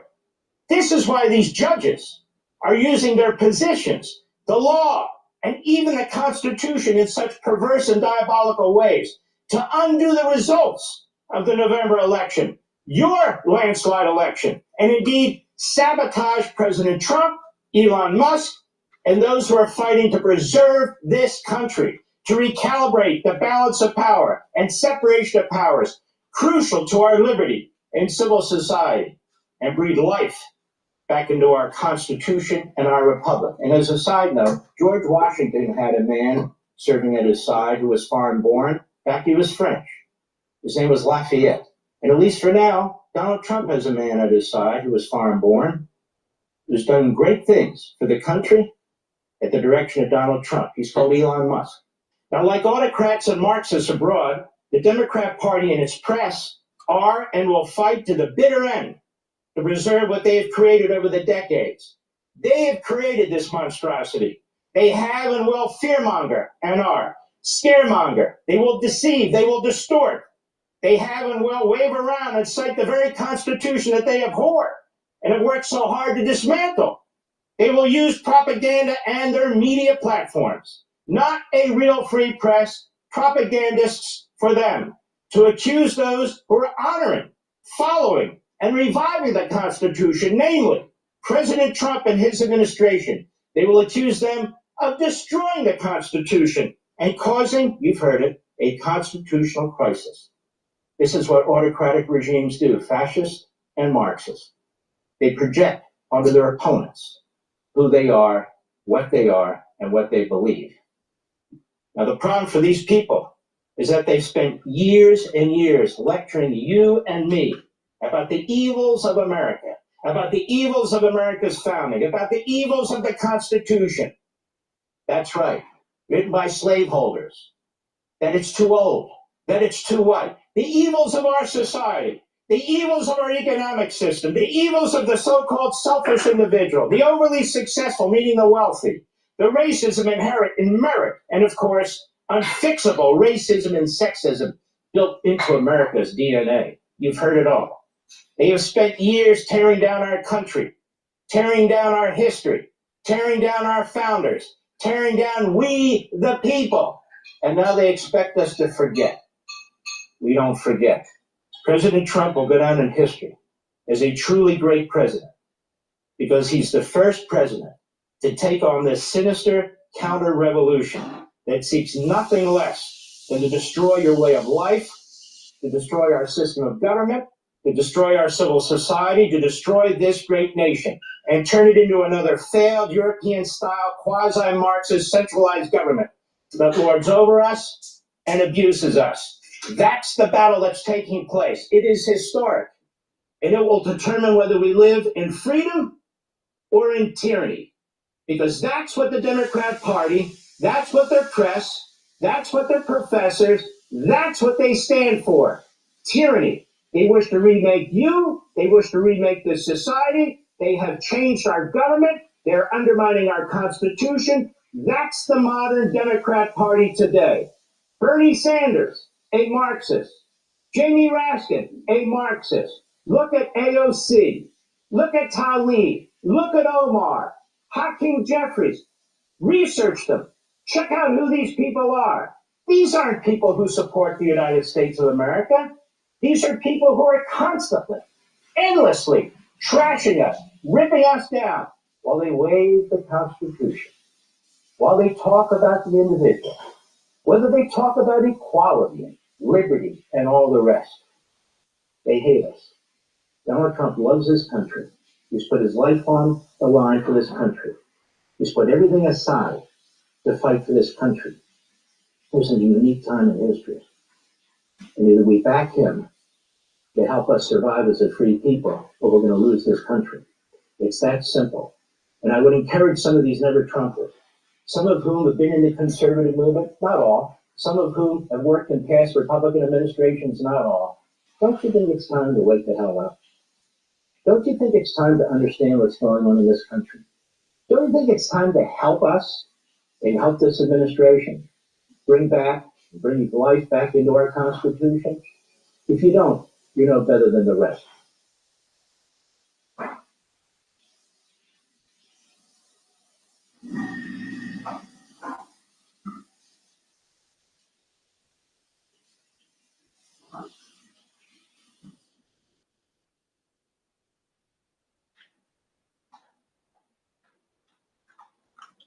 You've just come from Panama, and you said that your meetings in Panama went well. Let's go to live now. They're speaking about the Trump budget bill. Safer, stronger, and more efficient. And we are delivering on our campaign promises. It was not just the promises of President Trump, it was the promises of House Republicans. And just as we promised, I was on the campaign trail all last year, as you know, went all around the country. And I told them these things would happen. Just as we promised, by using his executive authority and instructing federal agencies to follow the law, illegal border crossings are now down dramatically. You've heard some of the numbers. Illegal alien encounters are down 87%. Known gotaways are down 93%. This is what real leadership looks like. And deportations of violent illegal aliens are well underway, as you know. In other areas, just as we promised, on the world stage, America is showing strength again. We maintain peace through strength. That's a core principle of our party. President Trump understands that. He more than understands it, he acts upon it. Before he even took office, he secured a ceasefire agreement and the return of hostages in Gaza. Colombia quickly reversed. They reversed their course and they vowed to accept citizens who were in America illegally from that country. Canada and Mexico quickly agreed to bolster their border security. Yeah, Canada now has a border czar, and they're going to help us make sure that fentanyl doesn't flow over that border. Just as we promised, President Trump is making transformational change to the bloated federal bureaucracy. Every single person understands the government is too big, it does too many things, and it does almost nothing very well. We've got to fix that, and we will. The DOGE auditors are doing work that Congress has not been able to do because we could not crack the code. We could not get inside these agencies to get the very important information that we have long needed. But they have found tens of billions in waste, fraud, and abuse, and it's only been a month. That process continues. Just last week, DOGE uncovered a $2 billion grant to a Stacey Abrams affiliated group that only had $100 in their bank account, a cheap website, and zero experience in managing energy projects. That was the subject of that grant. Just one glaring example of the enormous misuse of taxpayer dollars. And we're finding that every day. We're learning more and more about what has been hidden from Congress for so long. And this is going to change the way the federal government works and operates. It is truly transformational. Just as we promised, as President Trump works to clean up the mess President Biden has made, congressional Republicans are taking action to do the same. Last week, Leader Scalise released a list of Biden administration rules that House Republicans will roll back through the congressional review. The problem with Congress was they allowed these agencies to stonewall them. They could have said, we're not going to issue any money until you show accountability. But Congress wasn't willing to do that. See, it took someone that was apolitical, Trump, to disrupt the system. Meanwhile, Congress could have pulled the funding to those agencies and demanded accountability. Look at what happened with USAID. USAID stonewalled Congress, but Congress, said, please give us your receipts. And they said no. They could have easily said, okay, no more funding. And then immediately force firings of the high level staff of USAID. They didn't. So Congress was complicit with this problem. Please go to my store, the-studio-reykjavik.com. Get the great toothpaste that I have. This whitens your teeth, freshens your breath, reduces inflammation at the gum line, helps to heal that gum line. And with good oral hygiene, you're reducing the chances of valvular disease and vascular disease. So please go to my store, the-studio-reykjavik.com. Get this structural nano silver toothpaste. It is fluoride free, and it's the best toothpaste that you're going to be able to buy. It is a little bit more expensive. I did lower the price on my website.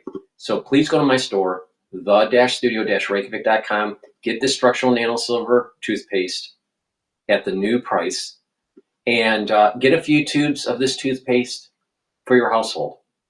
And you'll notice that this is the best toothpaste that you've ever used. Now, help support my work by getting the toothpaste, and help support your oral hygiene by getting the toothpaste. It's a win-win situation. Use discount 5 to get $5 off. Get a few tubes of this toothpaste from my store, the-studio-reykjavik.com. Growing our economy and ensuring we don't have the largest tax increase in U.S. history, as was just recounted here, and a return to peace through strength. We do not have time to waste. The American people are expecting us to deliver on this, and we will.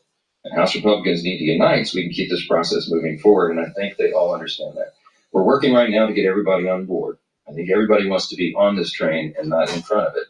And so we're going to answer their many questions and get everybody on board, and we're going to deliver on that mandate we told the American people that we would do.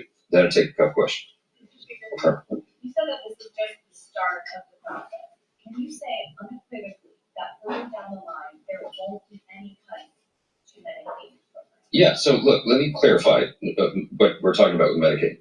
Medicaid is hugely problematic because it has a lot of fraud, waste, and abuse. Everybody knows that. We all know it intuitively. No one in here would disagree. We had a hearing in budget just last week, or week before last, and they asked the experts, and the estimate is, I think it's $50 billion a year in fraud alone in Medicaid. Those are precious taxpayer dollars. Everybody is committed to preserving Medicare benefits for those who desperately need it and deserve it and qualify for it. What we're talking about is rooting out the fraud, waste, and abuse. Every taxpayer, it doesn't matter what party you're in, you should be for that because it saves your money. And it preserves the programs so that it is available for the people who desperately need it. That's what we're about. And that's what you're going to see happen. We want to make sure that illegal aliens who do not qualify are not on the rolls. And we know that they are in many places. We can achieve a lot of savings with that. We can eliminate all these fraudulent payments and achieve a lot of savings. What you're doing with that is you're shoring up the program, and you're making sure that the people who rely upon that have it, and that it's a better program. Right. That's what we're talking about. You've heard the president say that. You've heard members of the House Republican Conference say that.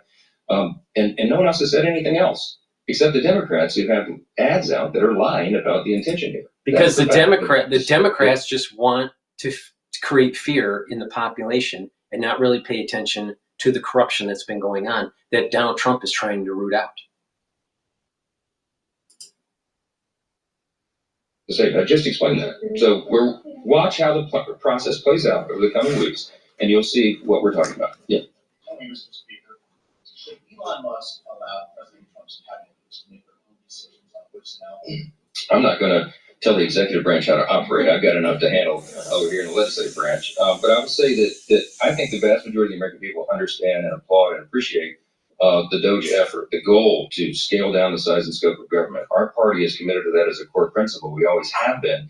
And the reason we're excited about what Elon Musk and the team at DOGE are doing, the end result of that is going to be achieving the goal that we've always had, and that is to make government more efficient, just as the name of that operation and that project implies. And if we can save $1 trillion in fraud, waste, and abuse, which Elon has said in recent weeks and told me in his office a couple of weeks ago, he thinks it's very possible this year to identify and eliminate $1 trillion of waste of your taxpayer dollars.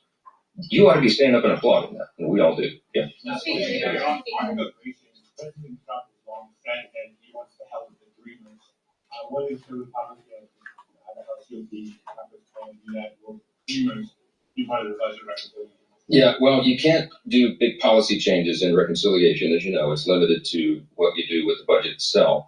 But there's lots of talk about big changes to immigration policy. I came off the House Judiciary Committee before I was Speaker of the House. For almost 8 years, I served there. And when in my first 2 terms, we worked really hard on comprehensive immigration reform. And I learned firsthand how difficult and complex that is. So there'll be a lot of thoughtful discussion about that. We're not on those issues right now, but it will come, I think, later in this Congress, because we understand the immigration system has been broken. Securing the border was the first and most immediate priority of the American people, and that's what's happened here. The president has done it with executive orders. We now have to codify that. When we get to that, we'll be addressing the rest of the issues. Yeah. President Trump called Zelensky a dictator. He's also saying Ukraine is responsible for the war that Russia started with 2022 invasion. You guys were off when you made those comments. I haven't heard you respond, especially to the dictator comment. And I wanted to know what you think of Mr. Trump's comment, and also how the administration's position on Ukraine. Have you rethought your move to bring Ukraine to the floor last year? Well, So the supplemental last year was to put Ukraine in the position to be in a posture where a peace negotiation could take place. I said for more than a year on the campaign trail that I knew that when President Trump was elected, he would be the changing agent. He would be the force who could come in and move. Okay, I'm going to pivot over. I'm going to pivot back. I'm going to pivot over to Bloomberg here for get an update on what's going on with. This is from NVIDIA. We're going to get those results after the close of regular trading tomorrow. It's the most actively traded stock right now. The shares of NVIDIA down 3.25%. Restrictions on selling to China, that could be a cloud over the company. At least that's according to Dan Ives at Wedbush Securities. I think some of this stuff does go in the background, but no doubt it has been white knuckles to start the year. You don't know what's going to come out from a regulatory perspective in terms of this U.S.-China cold tech war. Right now, the S&P 500, 55 points lower. That is down 0.9%. The Dow lower right now, down 53 points, and the Nasdaq 100, 335 points lower. The declines there continue, down 1.6%. I want to say the real action actually has been in Treasuries. Yields pushing lower after the latest economic data. The consumer confidence is measured by the Conference Board falling more than expected. So right now you have the twos down 8 basis points, 4.08%. The 10-year, 10 basis points lower, 4.29. And oh yeah, also one of the most active, Tesla. Tesla's market cap has now fallen below $1 trillion. And we check the markets for you all day long, right here on Bloomberg Radio. I'm John Tucker, and that's your Bloomberg Business Flash. Alex and Paul. If you're in our Bloomberg Interactive Broker Studio in New York City, it's getting warmer out there, kids. We're streaming live on YouTube, so head over to youtube.com, search Bloomberg Podcast Live. As John Tucker was just reporting a sell-off in the market, some economic data moving the market here, and that's before we're going to get a big NVIDIA print tomorrow after the close. Let's see where the action is under the hood. Isabel Lee joins us, cross-asset for Bloomberg News. Isabel, what are you looking at? Definitely the Magnificent Seven. They're plunging in correction territory after hitting their high in around December. That's erasing $1.4 trillion in market value. So we have the Bloomberg Magnificent Seven index. That's an equal weighted gauge that tracks all the Magnificent Seven. It's fell around 10%. So that's really an interesting thing to look at, especially since to your point of NVIDIA earnings tomorrow. And we know that NVIDIA's direction of travel typically influences the market, and it comes at a time when your stocks are really just vulnerable for any technical and systemic corrections. Options markets approaching NVIDIA's release are also less bullish. So there is that. Well, yes, and also interesting too, we had the continued chip news, I had DC, like that overhang. This is also the first result since DeepSeek, so that's going to be really interesting. It's going to be a lot of fun stuff happening there. All right, let's go to Home Depot. We're going to talk to an analyst in just a moment, but just give us the headlines here. This is a little bit of good news, up around 4%. They said that sales will rise less than expected this year, but the firm is anticipating that consumers will remain largely cautious. So comparable sales will turn positive in January 2026, and I think that's really what's buoying sentiment. Bloomberg Intelligence says full guidance is appropriately conservative. And it's just interesting to see Home Depot because it was the biggest winner during the pandemic, but people have stopped decorating their homes. Well, let's go to John Tucker, our do-it-yourself correspondent. Okay, here's my cure. My cure for Home Depot. We'll just sell 2x4s that are straight. Really? You go in there and you have to pick through the pile. It looks like spaghetti. Where do you get your stuff now? You get it at a special I place. get it at a lumber yard. He's got a guy. Yeah, he's got a guy. Expensive, but the stuff, people have got to understand, it's the time. Time is money. If you're working with a big 2x4 that costs less. That's not going to work. Save No. you any money. But See, anyway, Isabel? I digress. I know Stuff you learn in the studio. That's a flex though, because that means you have space. I just have a tiny little apartment. Well, it's time to upgrade. Yeah, exactly. All right, 30 seconds on Supermicro. Supermicro is interesting. It's down 8.5%. So today is the deadline for them to submit all outstanding financial reports to bring it back to compliance, basically for it to still keep on being listed in the NASDAQ 100. And let's just say if it gets booted out in the NASDAQ 100, it's also in the S&P 500. So that also remains into question. Our team covers index rebalancing. So it's really interesting to see whether it will still be there. The shares are now down 8.5%. All right, Isabel Lee, thank you so much. We appreciate that. Isabel Lee, cross-asset reporter, Bloomberg News here. Bitcoin off 7.7%, $86,700. What is going on there? Let's go down to sunny Miami Beach, Florida, 75 and sunny, folks. That's where our good friend Mike McGlone, all the smart people are down there now. Mike McGlone, senior commodity strategist for Bloomberg Intelligence. Mike, Bitcoin, Tom Keen's asking from the Upper East Side, what's going on? The classic example, Paul, of you're supposed to be selling when they're yelling, and that rally we had up to 100,000. I mean, it was as bad as 1999. Those of us who remember Pets.com and that stuff like that. And so there might be a lot of smart people down here, but one thing about people get very emotional about markets, and the key thing I have a problem with Bitcoin, it reached a great milestone at 100,000. You're supposed to be taking profits. Not everybody did. A lot of people got too enthusiastic. But the key problem is in the whole space, there's a massive excess of supply. On CoinMarketCap.com now, there's about 12 million cryptocurrencies listed. That's in millions. When I first started writing about it in like 2017 or so, it was a couple thousand. So that's the key thing now. We have one crypto, Bitcoin, and then we have 12 million wannabes, massive supply, excess speculation. And I think it's also the leading indicator, as you pointed out earlier, it's leading everything lower. So here's my fun question that I asked Ira Jersey. How low do we go here? Yes, I think the key level to look for is around 70,000 for support. That would be normal. That's basically about where it was before it broke out higher. I mean, it's not much further where it is now. When I said that a few months ago, people were not too happy. That's the key thing about being a bear in a bear market. No one loves you. But I just pointed out facts. The key is, so I don't know, the key thing at this point is I don't know what stops it. The bottom line, I like to say, is cryptos will be okay as long as the stock market goes up. And that's the key problem. What you're looking at, I think, in Bitcoin and all these cryptos is leveraged beta. I mean, Bitcoin trades 3 times the volatility of gold and S&P 500, and they're all heading lower. It's just Bitcoin's leading indicator, and it's the most speculative and excessive, and it has unlimited supply in that whole space. Gold off 1.9% today. Mike, is that just a market move? Yeah, it's a margin call thing. We saw that in 2008. Gold has massive longs and futures. I mean, people are riding that rally. It's off short term. I think gold bumping up to good resistance around 3,000. I'm glad you mentioned it. If you look at that Bitcoin to gold ratio, it's plunging, which means gold's outperforming. I think that's going to be by the end of this year. We'll see that gold's going to really beat the Bitcoin, partly because if Gina Adams is right and the stock market continues to decline, gold should be the beneficiary. But also you mentioned, the thing about gold, I want to point out, it's the most expensive ever on a 35-year basis versus the Bloomberg 20-plus Treasury bond index. So Treasury bonds are really cheap versus gold.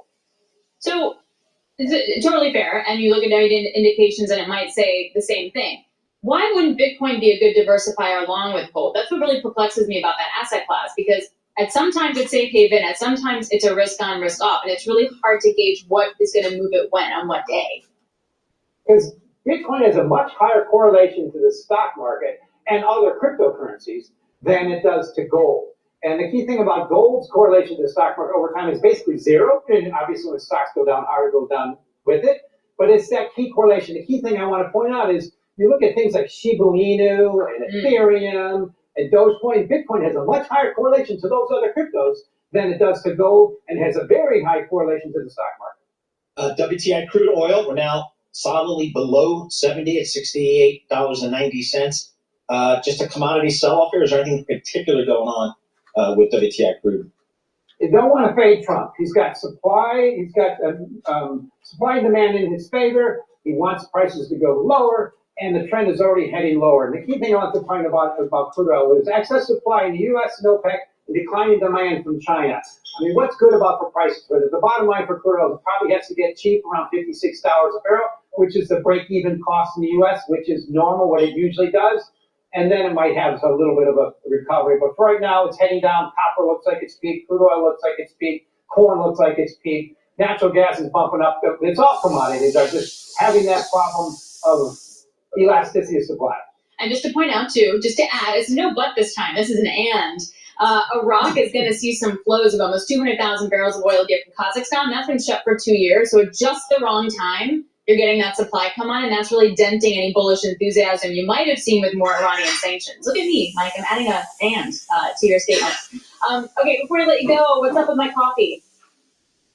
Oh, okay. Well, that's going to be more of a supply elasticity thing, and we'll bring on supply. It just takes a little longer. It's just not a major commodity.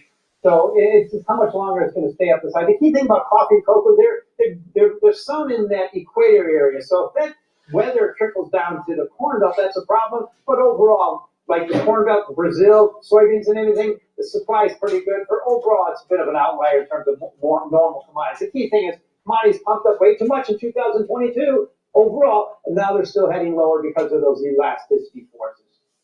There you go. We'll do pork bellies next time, Mike. Mike Malone, senior commodity strategist with Bloomberg Intelligence. He was one of the first people pandemic to go down to Miami when what hit the fan. So all right, let's play Fox News about Carville here.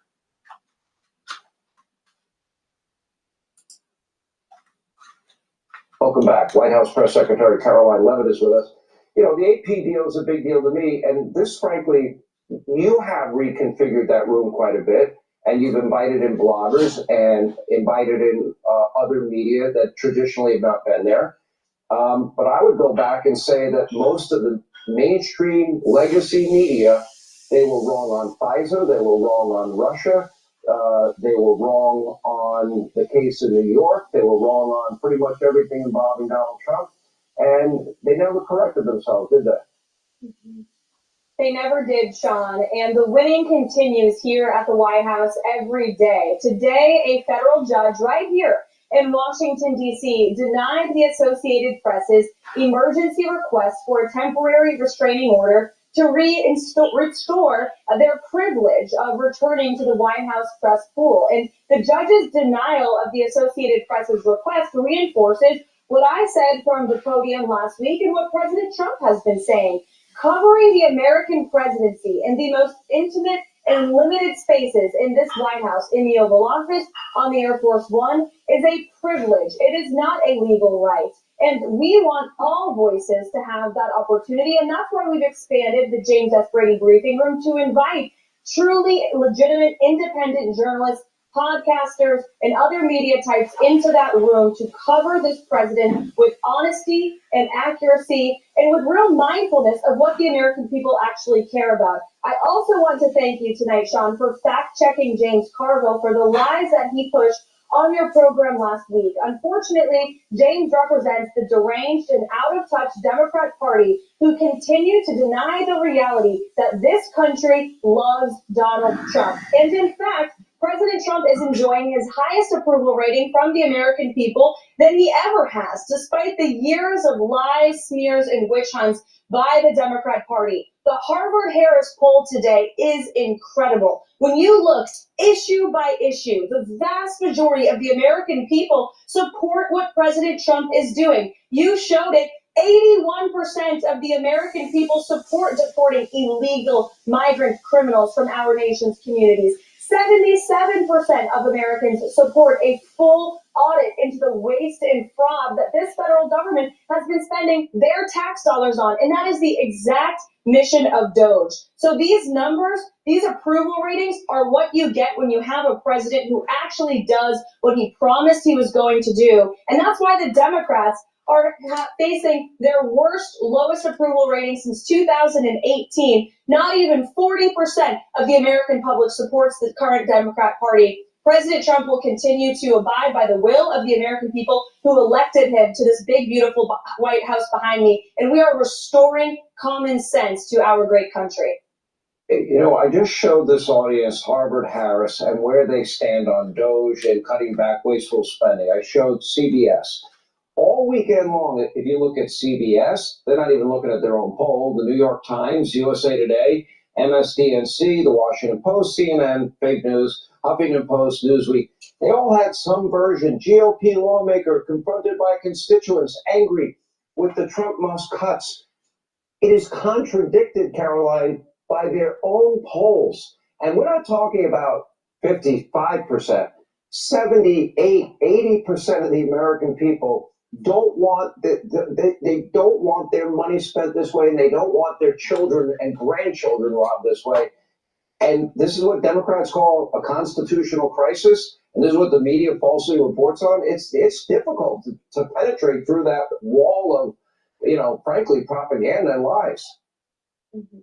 There are a lot of lies from the left, especially from the Democrat Party, and as you said, their propagandists and the left-wing legacy media. But the president and our administration are cutting through those lies every single day with a mega level of access and transparency to the commander-in-chief. Nearly every single day, President Trump invites journalists into the Oval Office and gives them the facts and the truth because he has that on his side. And he is doing so much, accomplishing so much. The mainstream media can't even cover it all. I mean, today we had a major announcement on a Monday morning that Apple, one of the biggest companies in this world, is going to invest $500 billion right here in the United States of America and create 20,000 new jobs. America is open for business again because of the policies and the confidence that has been restored across this world because of President Trump being behind the resolute desk. And I just saw President Trump's statement, in case your audience has it, from a few moments ago.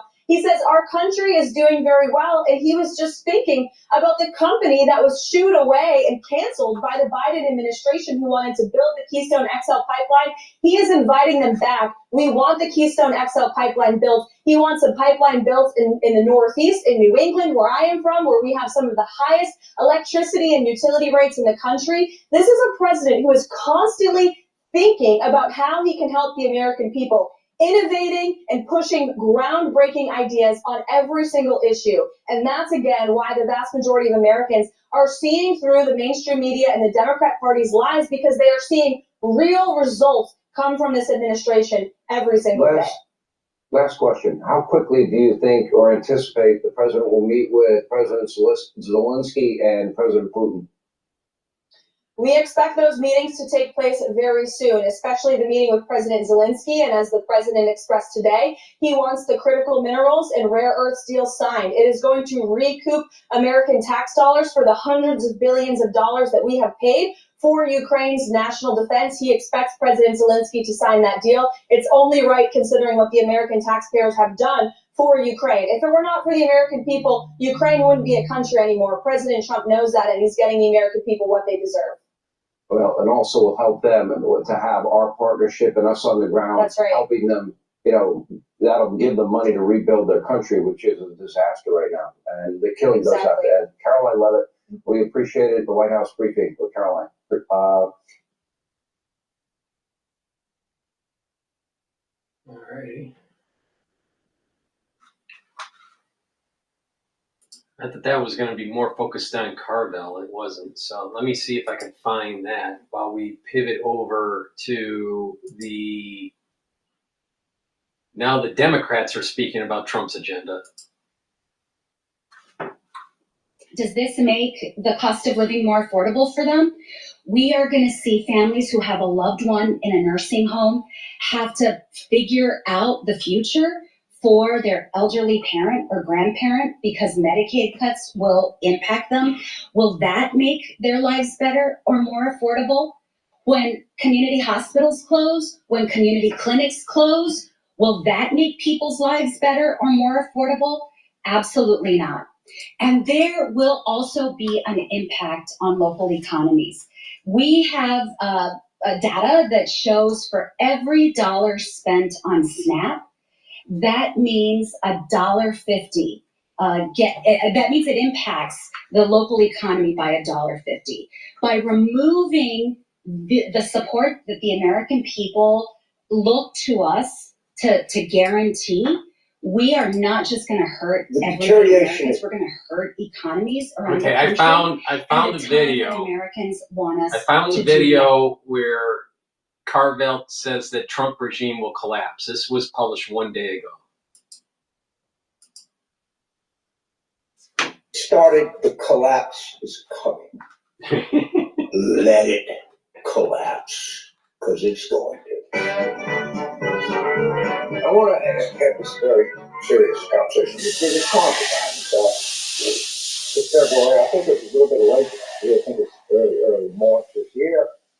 But spring is coming. And with spring comes the most important event on the right-wing calendar. This is, you gotta understand, this is the most important thing that's going on in Trump's America. Track meets.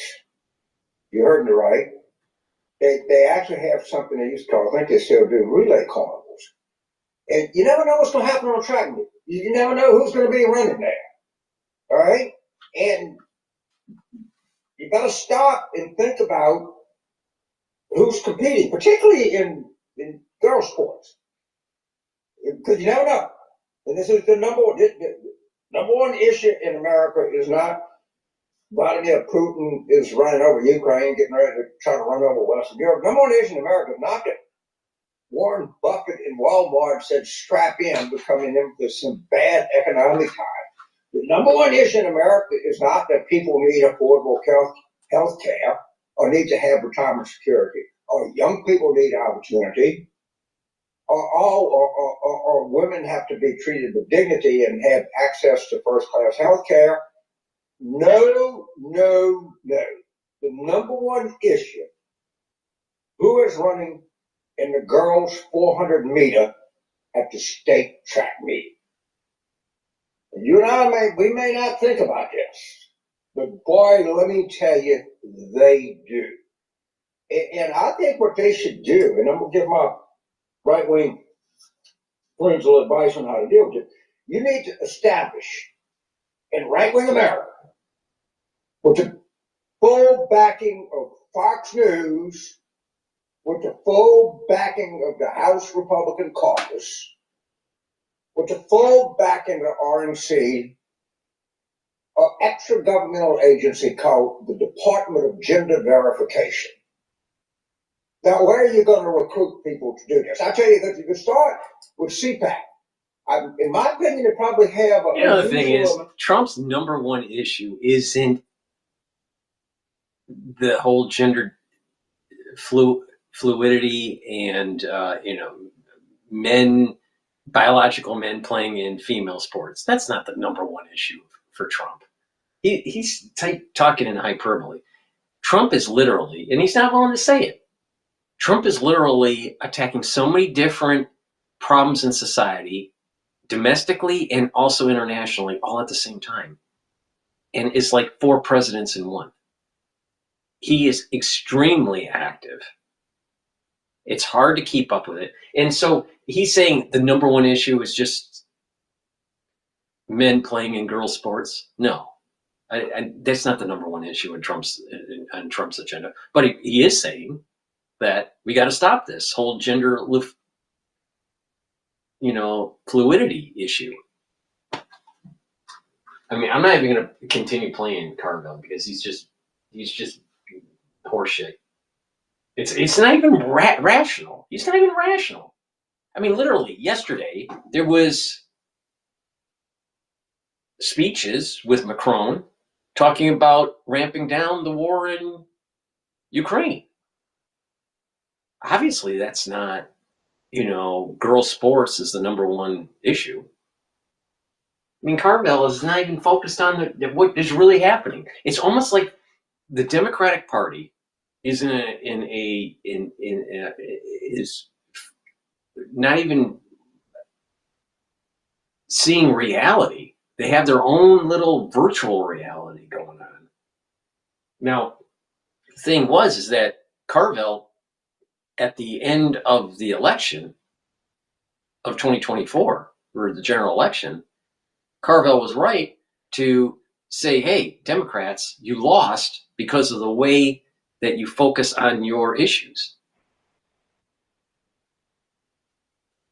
He was right about that. But Trump isn't going to collapse because he's only focused on one issue. Trump, to say that he's focused on one issue is just not paying attention to the news. I mean, look at everything he's doing. I mean, now you may disagree with what he's doing, but he's doing a lot across the whole landscape. It's not one issue president. What a one issue president? Look at Biden. I mean, so I'm not even going to continue playing him. He's ridiculous. He's just trying to talk and project because the Democrats have failed. And it's like, well, Trump's gonna collapse in 30 days because he's focused on gender fluidity, preventing that from happening, and cleaning up the whole sports arena. The clown. Carville's a clown. All right. Let me push some products here before we pivot over. Please go to my store and get the stack. All right. This is the third pillar of my health protocol, bringing down inflammation. Turmeric and ashwagandha. Turmeric is an antioxidant, so it's going to soak up free radicals, and it's going to also bring down inflammation. That's good for your cardiovascular system and also for your immune system. Ashwagandha root is going to help control your cortisol levels and your blood glucose levels, bring down inflammation. That's going to help also with your immune system and your cardiovascular health. This is a great stack, dual purpose stack to help with your immune system and your cardiovascular health. By reducing inflammation in your cardiovascular system, what's going to happen is you're going to slow down the buildup of plaque. All right. And if you follow a certain protocol, you can actually reduce that plaque.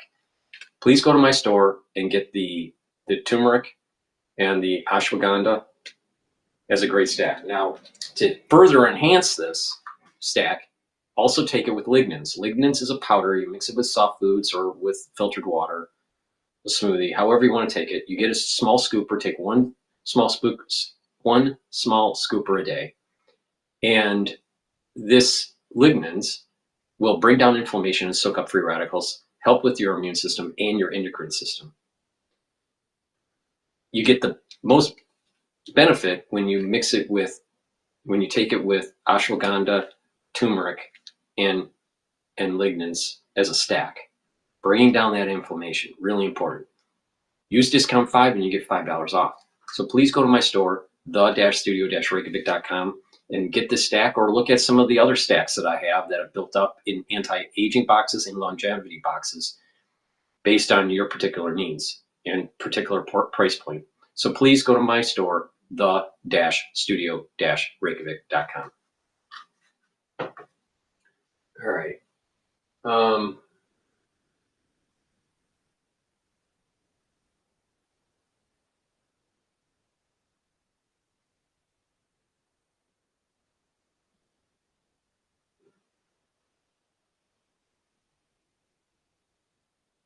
Let me go to Bloomberg here.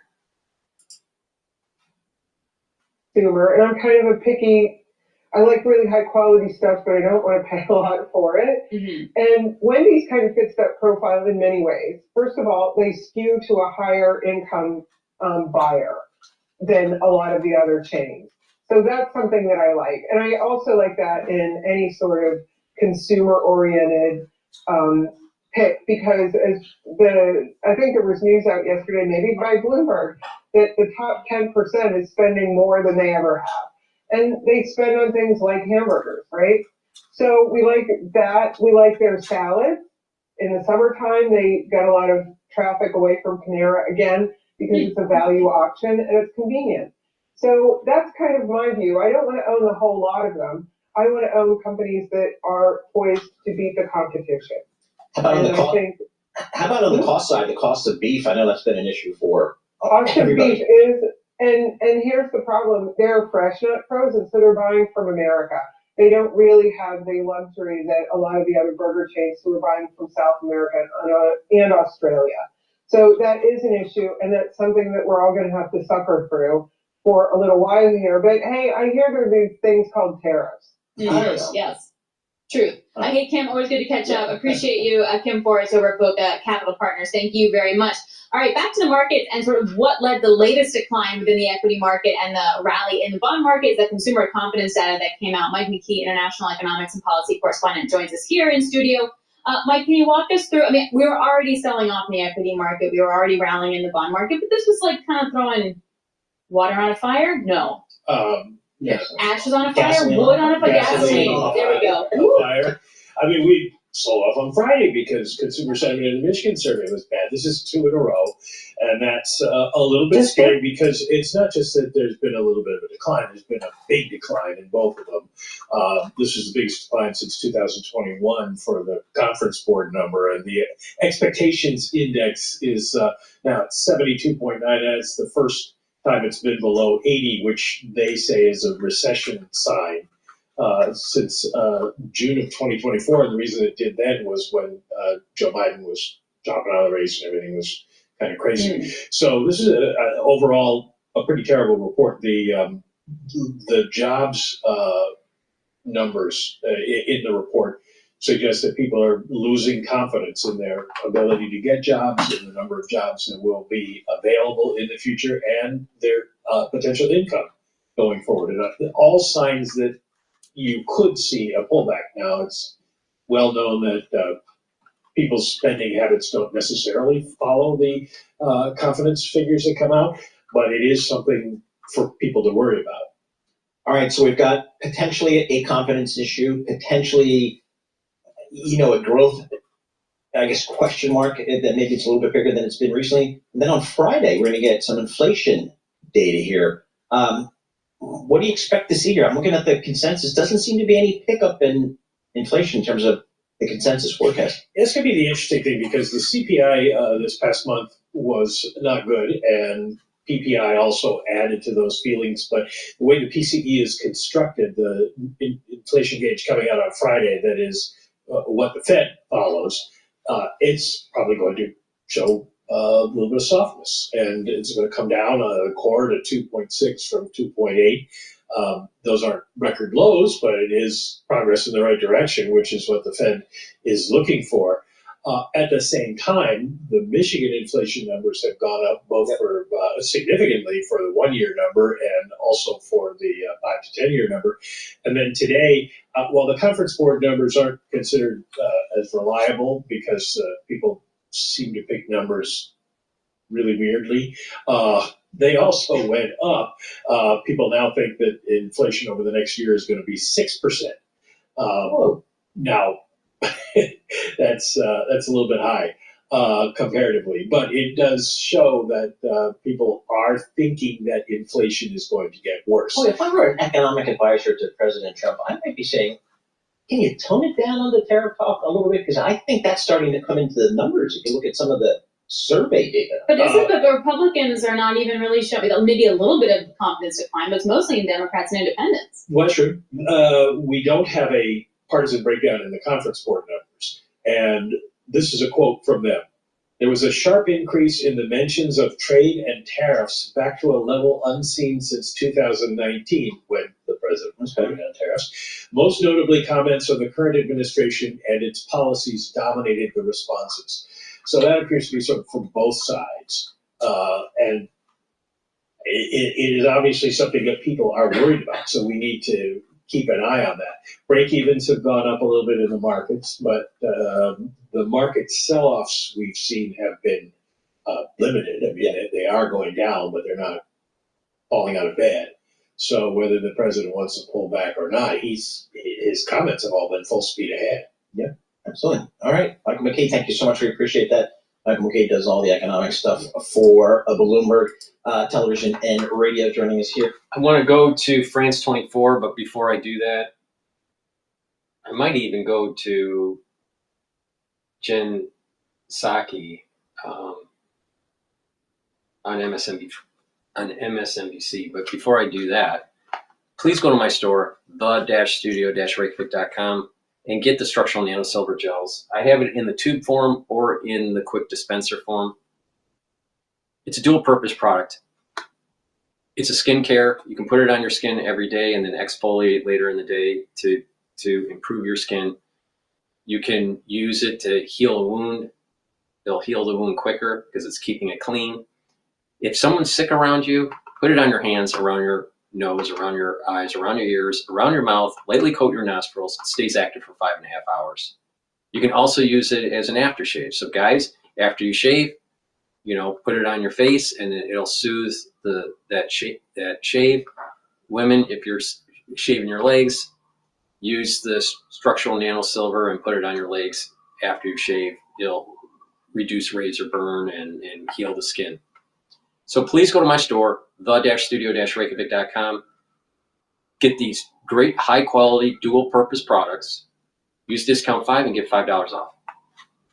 And lastly, it's really important to improve your cardiovascular health with omega-3. Omega-3 will bring down LDL levels, increase your HDL levels, bring down systemic inflammation, prevent the red blood cells from oversticking, so it reduces overforming of clots.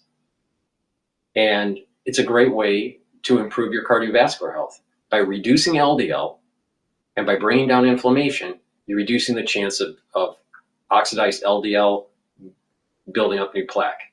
So please go to my store, take the omega-3 and improve your cardiovascular health. Really important. Take it every day.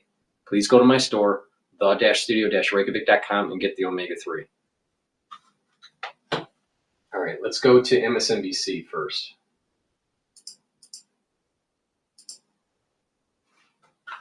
Just days after Donald Trump swore in a conspiracy peddling far-right commentator with no relevant experience as the director of the FBI, he announced that he would be making Dan Bongino, a conspiracy peddling far-right commentator with no relevant experience, see a theme here, as the deputy director of the FBI. Now, it's important to note that in the Bureau's 117-year history, the FBI's second in command has always been a career agent with the kind of institutional knowledge necessary to actually run. Oh, so you have to have institutional knowledge and be inculcated into the deep state. So if you have to push back on the president or slow walk or hide stuff from him, then you can. These agencies are so important. You have to hire from within, and they have to have the right inculcation where accountability to anyone other than the agency is allowed. Yeah. This is the problem with the administrative state. This is the problem with the deep state. This is the problem with the national security state. They don't want to be beholden to Congress, and they don't want to be beholden to we the people or the executive branch.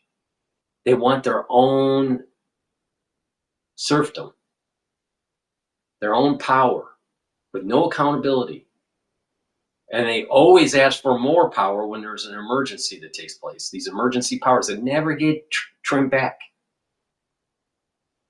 So you're supposed to only bring up people that will run the agency if they've been inculcated by that agency and they're a lifer.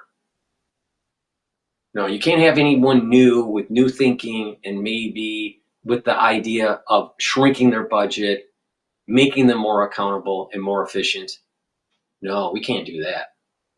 See, if you bring up someone to run an agency and you have a president that wants that agency to reduce their activities or change their way of doing business or restructure, well, you can have people push back more easily because there's groupthink that's going on. If you bring in someone new, it's easier to restructure. That's the way corporate works. All right? You bring in someone new, restructure it, you don't have to worry about the dead wood. But if you keep on hiring from within, you're always elevating the dead wood up. So they'll push back on restructuring if you hire someone from within. But not just that. If you have this common thought, right, within the deep state that the person in the executive branch is evil, then these people within these agencies will slow walk the policies of the executive branch from the president. That's what happened in the first term of President Trump. And that's not what's going to happen in the second term because he brought in new people. So sometimes an organization should hire from within. But when you're doing a major restructuring, guess what? The better way to do it is actually from an outsider. But she knows it all. Psaki knows it all.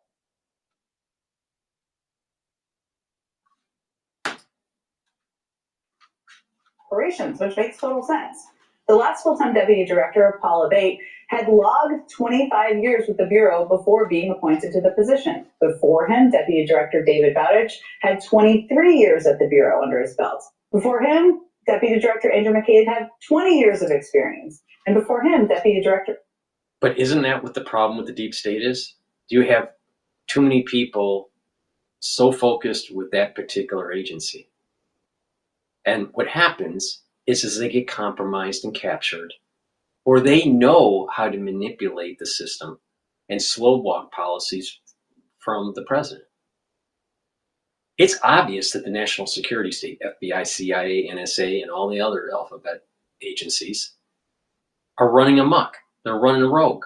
They don't want their budgets to be cut. They don't want to be told that they need to restructure. And these are agencies that are used to fight a new crop of people coming into politics to actually try to make things better. You have the intelligence agencies going after Trump. That definitely happened during his first term. And they're running scared because they know that the activities that they were doing were illegal. And they don't want people that are new to come in to find the bodies, the dead bodies in the closet and all that, and hold these people accountable. If you bring on someone that is inculcated in the organization, they can weave around, they can prevent certain investigations to take place, or prevent certain, or slow walk certain investigations. Like, for example, these are the types of people that actually said, oh, the Hunter Biden laptop was some sort of Russian disinformation to help the Biden administration, to help Biden win the election. That's election interference. You had the deep state doing election interference. Forget about Dominion and miscounting of ballots. Just that very fact that the deep state, these inculcated 25-year plus individuals, literally lied to the American public and to Congress about the Hunter laptop, saying it was disinformation, Russian disinformation. So why should we elevate people that are incompetent? It's either incompetence or they were doing election interference. So why should we elevate these people that they're not beholden to we the people. They're not paying attention to the Constitution. They're using their power to influence elections, or they're incompetent. But either reason is grounds for not elevating them to leadership roles.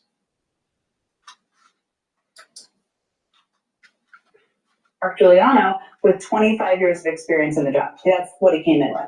So between the previous 4 deputy directors, that's almost 100 years of experience at the FBI. I'm not a mathematician, but that's a lot of years. Now, Dan Bongino's resume, on the other hand, includes 2 years working for the New York Police Department, 12 years in the Secret Service, 3 unsuccessful runs as a Republican candidate for office, and about a decade as a far-right MAGA pundit. My entire life right now is about owning the libs. That's it. The FBI is lost. It's broken. Irredeemably corrupt at this point. Jack Smith, of course, the special tyrant investigating Donald Trump for a fake crime he made up for a fake... Exactly. So why should we elevate the deep state to run the FBI if they are constantly, especially with this president, President Trump, they're constantly slow walking, demonizing, or doing investigations to try to harm his presidency, or evidence comes out of the against the other party. The evidence comes out against the Democratic Party, and the FBI is constantly, trying to, put the lipstick on the pig, make it look pretty. Right? There's a reason why there's more FBI agents going on CNN than there are Fox News. You ever wonder about that? Or CIA, ex-CIAs? The FBI and the CIA needs to be completely dismantled. Correction. The only thing that matters is what? Chad. What matters? Anyone? Power. Power. You can see what I'm about. Power. Seems like a nice guy. Now, joining me now is NBC News Justice and Intelligence correspondent Ken Galanian and conservative attorney George Conway. Okay, Ken, let me just start a little bit with the history here, because I mentioned the deputy directors and the history of how many years experience they typically have. That's something it seemed that Kash Patel promised or said publicly he might continue. So what happened here? At least according to the FBI Agents Association, they say that Patel committed to them, that he was hoping to and interested in hiring a career FBI agent, as has always been the case in this job. And when you think about it, that would make sense. He's an outsider. Yeah. He's a flame-throwing MAGA partisan outsider. You need somebody in there that knows how to make the trains run on time. This is an incredibly powerful job. Some people were telling me today they think the deputy job is more important. Are the trains really running on time? Or is it that the agency is so big and powerful that it's trying to take down presidents and influencing elections and going after conservative people, like moms that don't want drag queens in their elementary schools for their kid? That's the FBI. Is that the trains that you want to keep running? What trains do you need to keep running? The agency is bloated. They get too much money. They have too many agents, and guess what? when there's a real problem, they don't investigate. They didn't investigate the Hunter laptop. They should have. They didn't want to do it because it was going against the Democrats. But if there's some false, some sort of fake dossier, they'll investigate that until the cows come home. No, you don't need the trains running on time. Because guess what? When the trains run on time, that's the way they circumvent the executive branch. The FBI needs to be destroyed. Deputy actually supervises operations, is in charge of all the special agents, in charge of all the field officers across the country, has his hands on some of the most sensitive intelligence and counterintelligence operations in the United States. And this is now being handed to a guy with no experience in the FBI and a long experience trashing the FBI. So what? Maybe that's what it needs. The deputies and maybe that's what it needs. Maybe we need someone to get into these agencies and say, you know what? Your agency sucks. You spend too much money, you don't get the job done, you fucking suck. They couldn't even do a proper investigation on the assassination attempt. They're still hiding from the JFK assassination. Shit.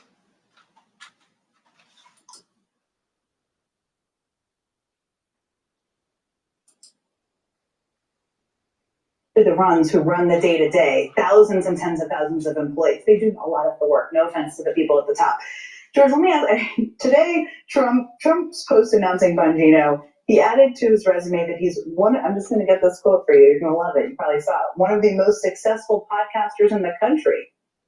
What do you make of this pick? Well, it's got nothing to do with actually running the FBI as a law enforcement agency. It has to do with owning the libs. I think Donald does a little bit of that with Donald Trump. He hates the FBI. The FBI investigated him for his various crimes, including the Mar-a-Lago stolen documents case, which was an open and shut case. But yet, Dan Bongino said that everybody associated with that case. Wait a minute.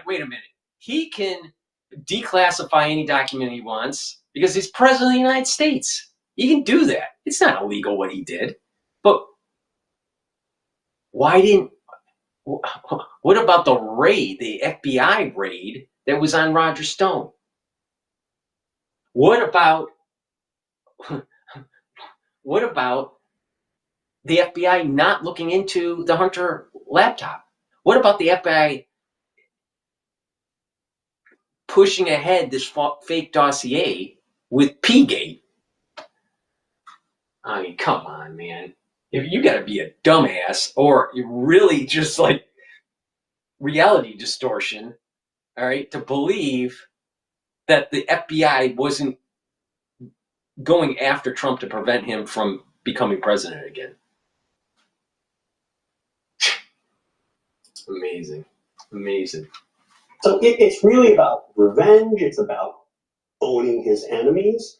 And also it's about retribution. it's about going into those agencies as president of the United States, getting the right people in there, restructuring it to the point where it's effective and accountable to we the people.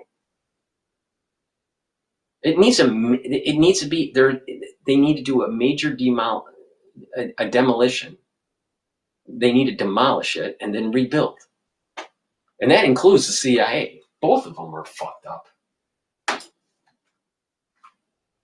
Does Donald Trump? It's just ingrained in him. He wants retribution against his enemies, and by picking two people who are completely loyal to him and who have spread his disinformation about January 6th and about Spygate even back in 2016. That's what Bongino got on the radar screen for, and COVID. Wait a minute, there was Spygate going on. That's the whole fake dossier that came from the Clintons. I mean, he's not even. God, you're kidding me.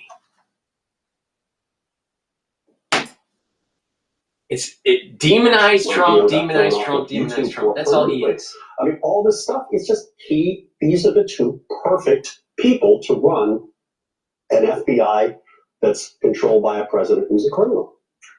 Let me ask you again. I mean, you were so well sourced. He's a criminal because he was convicted by, a stacked jury in New York by a judge that wanted a conviction with directions to the jury that will be thrown out in appeals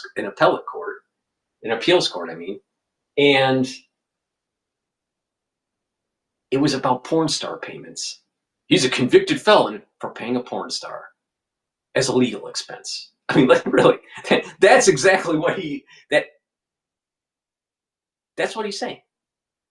He's a convicted felon because he paid porn stars.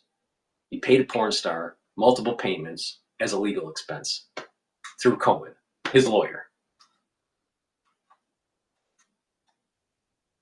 And there seems to be an awful high probability that it would be appealed.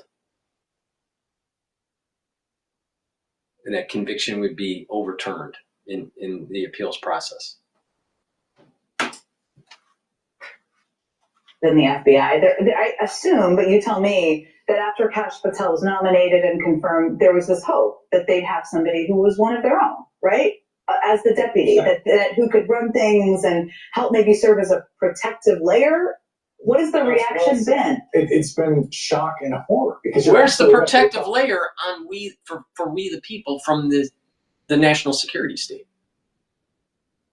Where's the protective layer where we don't have the national security state using fake dossiers to try to overturn elections?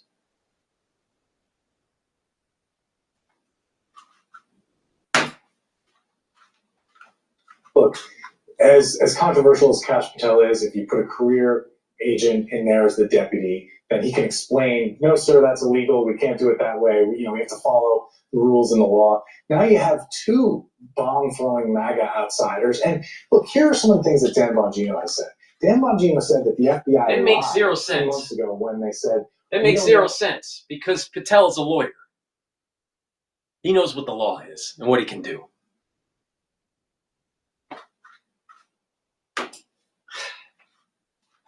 The suspect is that planted the bombs outside the RNC and DNC the day before January 6th. They had this whole campaign seeking information from the public. Dan Bongino went on a podcast and said, oh, that's wrong. They know who did it. It's a conspiracy. Now he's going inside to run the place. And that's what I'm hearing today is just horrifying people. Maybe the conspiracy theories are true.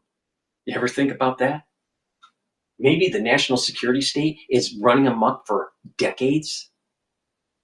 These people are criminals that are running these agencies, and they're taking away your civil liberties. And not only that, they tried to overthrow a president. And there's probably high probability that they were involved in the JFK assassination.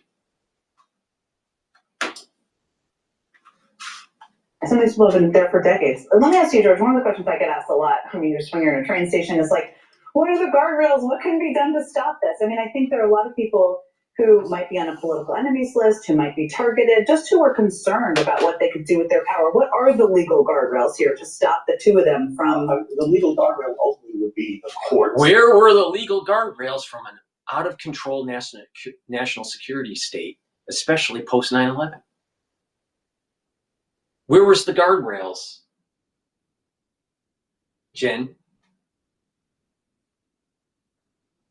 Why don't we push back a little bit and say maybe our national security state has been doing things wrong? Where's the guardrails? Where's the guardrails? We'll circle back to Jen Psaki right after this commercial. Please go to my store, the-studio-reykjavik.com, and use Zeolite to detoxify your body. It removes heavy metals, toxins, and chemicals. Take 2 small drops underneath your tongue. Drink filtered water. Do that every day, and it will bind to the toxins and the chemicals, and it'll allow you to urinate that toxin or chemical out of your system in about 6 to 8 hours.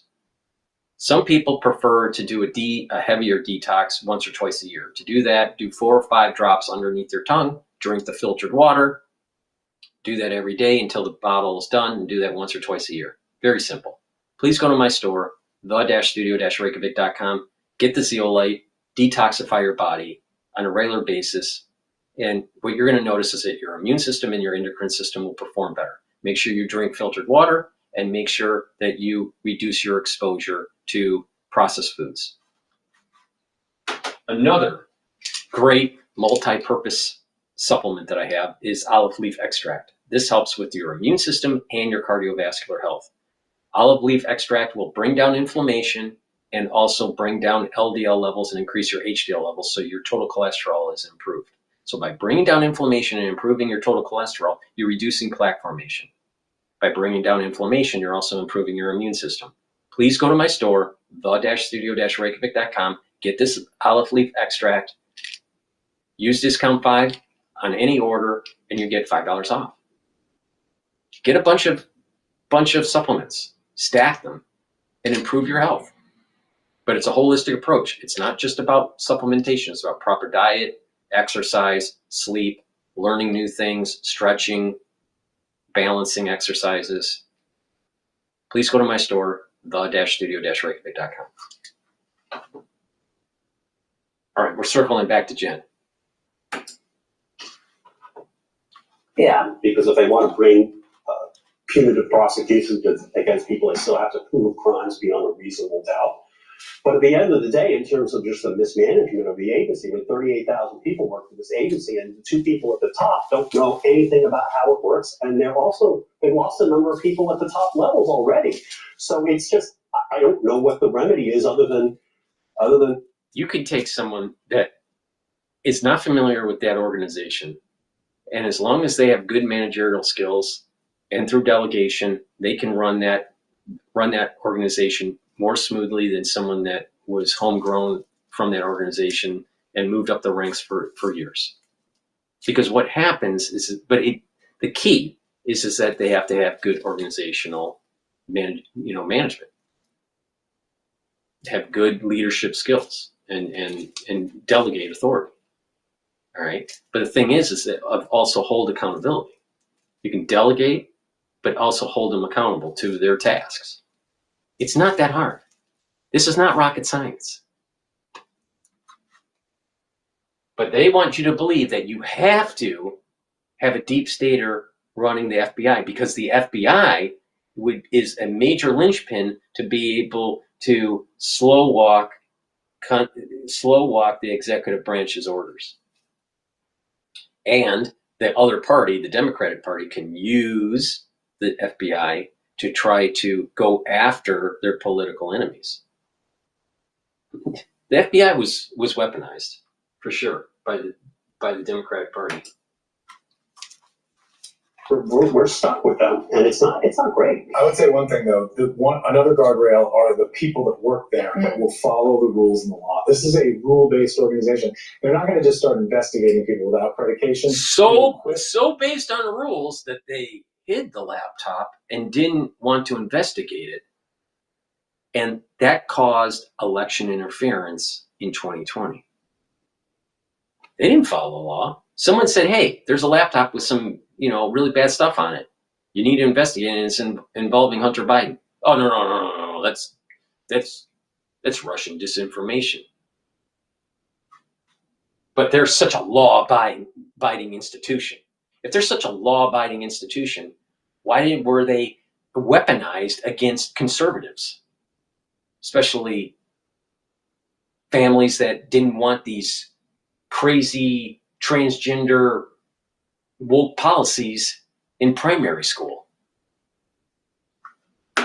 Oh, they're a law-based organization. Before they do that, and so we'll find out about it. But the problem is, who are they going to hire to replace these people? Because these January 6ers. This is a real possibility.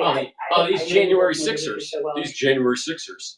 They're going to be the ones that are going to be the thing is, January 6th, what happened on that day, on that fateful day, all right, is a symptom of a really deep, worrisome disease. You have a national security state. You have a government that is not beholden to the people. We have representatives through elections representing we the people, but they get in based on our vote, but they are not listening to we the people. And so you have K Street and lobbying groups getting the attention of our representatives, and they're not listening to we the people. And so we're harmed. That means that our health is harmed and our economic well-being is harmed. And then you have a rogue national security state on top of that. So what happened on January 6th is a symptom of a disease. And that disease is that our elected officials are not following the Constitution and the will of the people. And they're paying attention to powerful groups, national security state, K Street, big money donors. That is the problem. It has nothing to do with January 6th. And so if this continues, the only end result to this is actually a revolution. But it's not going to be an American revolution. It's going to be more like the French Revolution, where the aristocracy is literally their heads chopped off. The hardest working person covering this agency. Thank you, George. Thank you so much. We'll talk more about this, unfortunately, soon, I bet. Yeah, unfortunately soon, because we can't get our deep staters in. This is Jen Psaki. God, I can't stand her.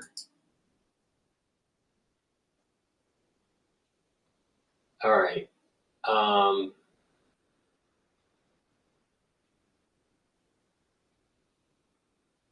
Let's pivot over to France 24.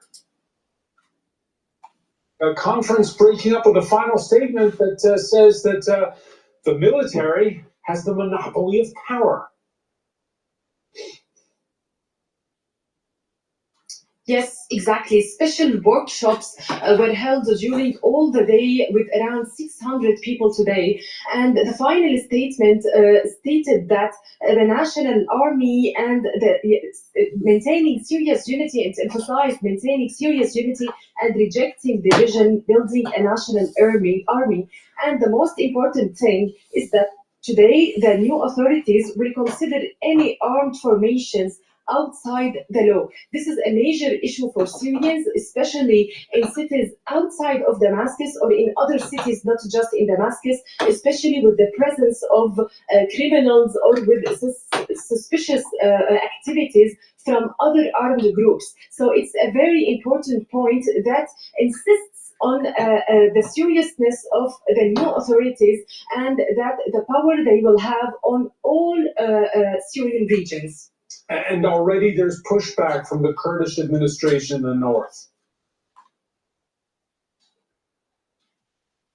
Exactly. The democratic, the Syrian Democratic Forces were not really invited to the conference today. It was not really a surprising decision because the spokesperson for the committee, Hassan al-Idgham, has already stated that the Syrian Democratic Forces or the People's Protection Units, which are the armed group of the wing of Kurdish coalition, do not represent the Kurdish component. The organizers as well told France 24 that each Syrian province has a share of representatives, but no armed group was invited. Of course, 35 political parties from the Kurdish-led autonomous administration believe that the conference does not accurately represent the real component of Syria. One important point to note in this context as well is that the interim president Ahmed al-Shara emphasized in his opening speech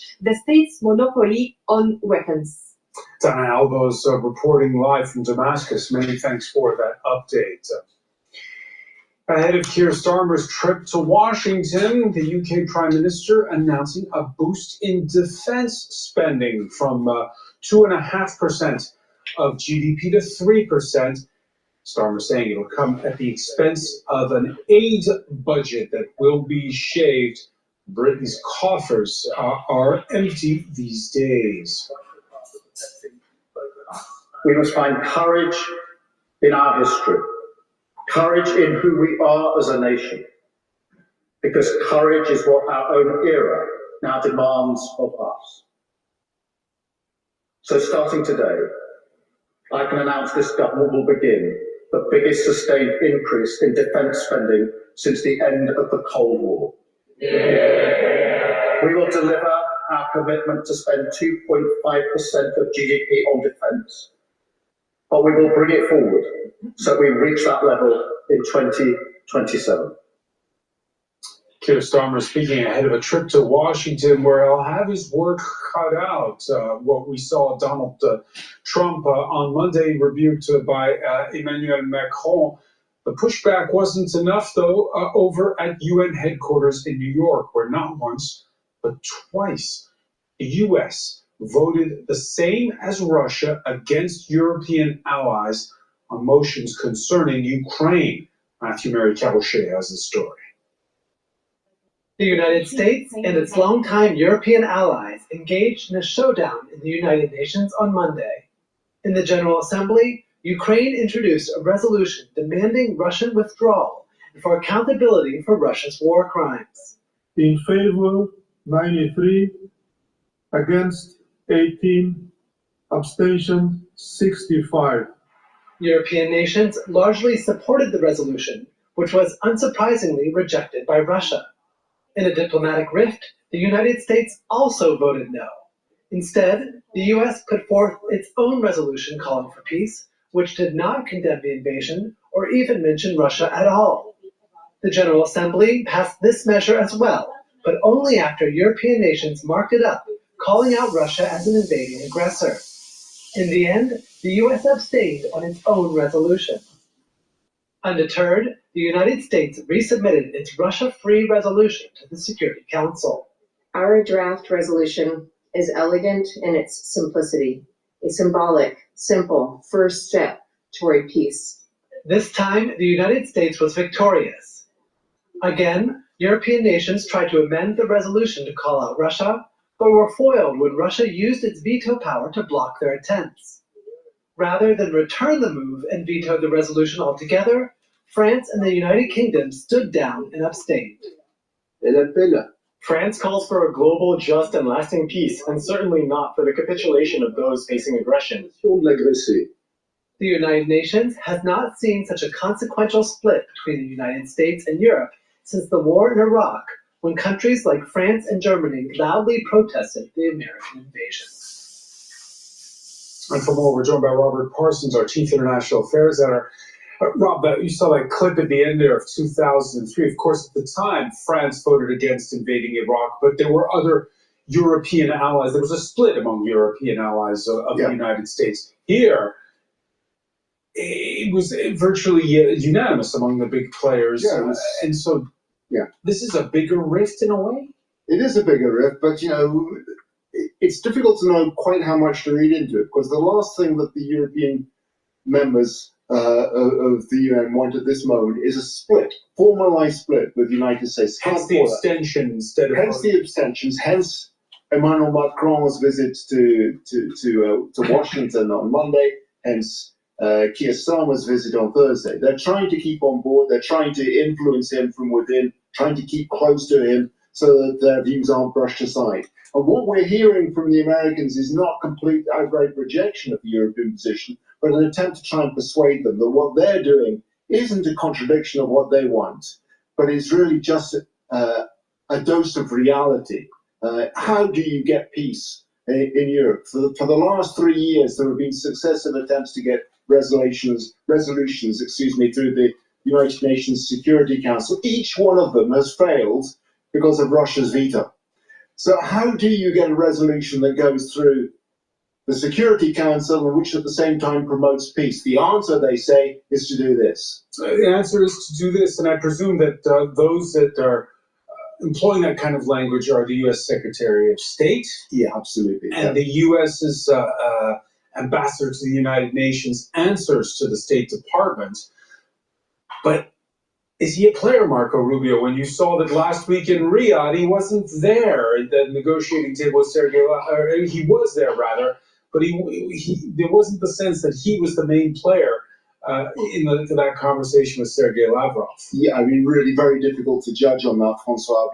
But all we know is that Marco Rubio perhaps represents a more traditional element in US diplomacy towards Russia and towards China. And that has been reflected to a degree in the statements he's made since the meeting in Riyadh, in which he has sought to reassure the Europeans, for instance, that they're not being excluded from this process, and has sought to reassure the European critics of that resolution in the United Nations that be patient. You know, this is just an attempt, pure and simple, to get peace in Europe. Ignoring the fact, of course, that this allows no discussion about the invasion of Ukraine, the abrogation of Ukrainian sovereignty, the torture of Ukrainian civilians in Bucha, Mariupol and elsewhere, the constant bombardment of Ukrainian civilian utilities over the course of 3 years, etc., etc., etc. Questions which I suppose Donald Trump and those around him would say, that's not what we want. What we want to talk about first. Let's just get peace discussed first. And we're now at sort of, I guess you could say, the midway point of a Ukraine week in Washington. Yeah.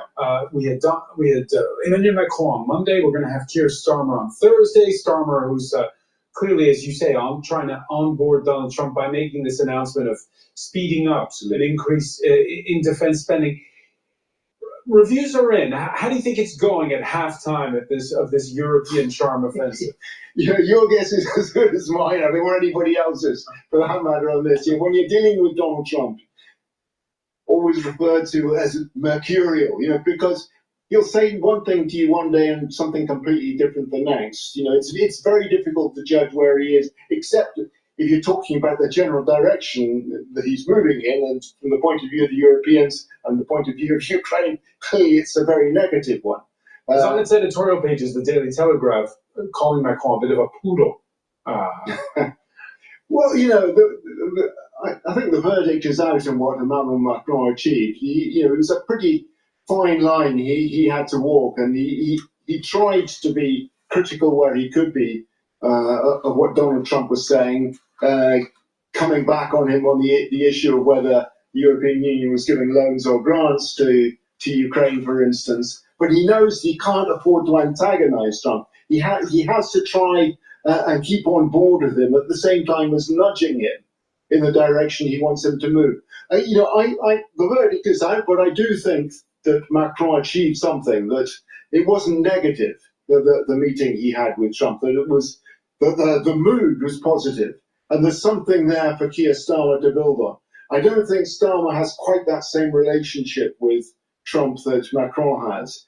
He's a bit more wooden in his relations. I think to try and get a rapport between Trump and Starmer will be a little bit difficult, too far apart as personalities. But at the same time as that, he's coming from the fact that the UK, like France, has a long history of close relations with the United States as allies. He's got that to build on. He's got the possible invitation to come and meet the king.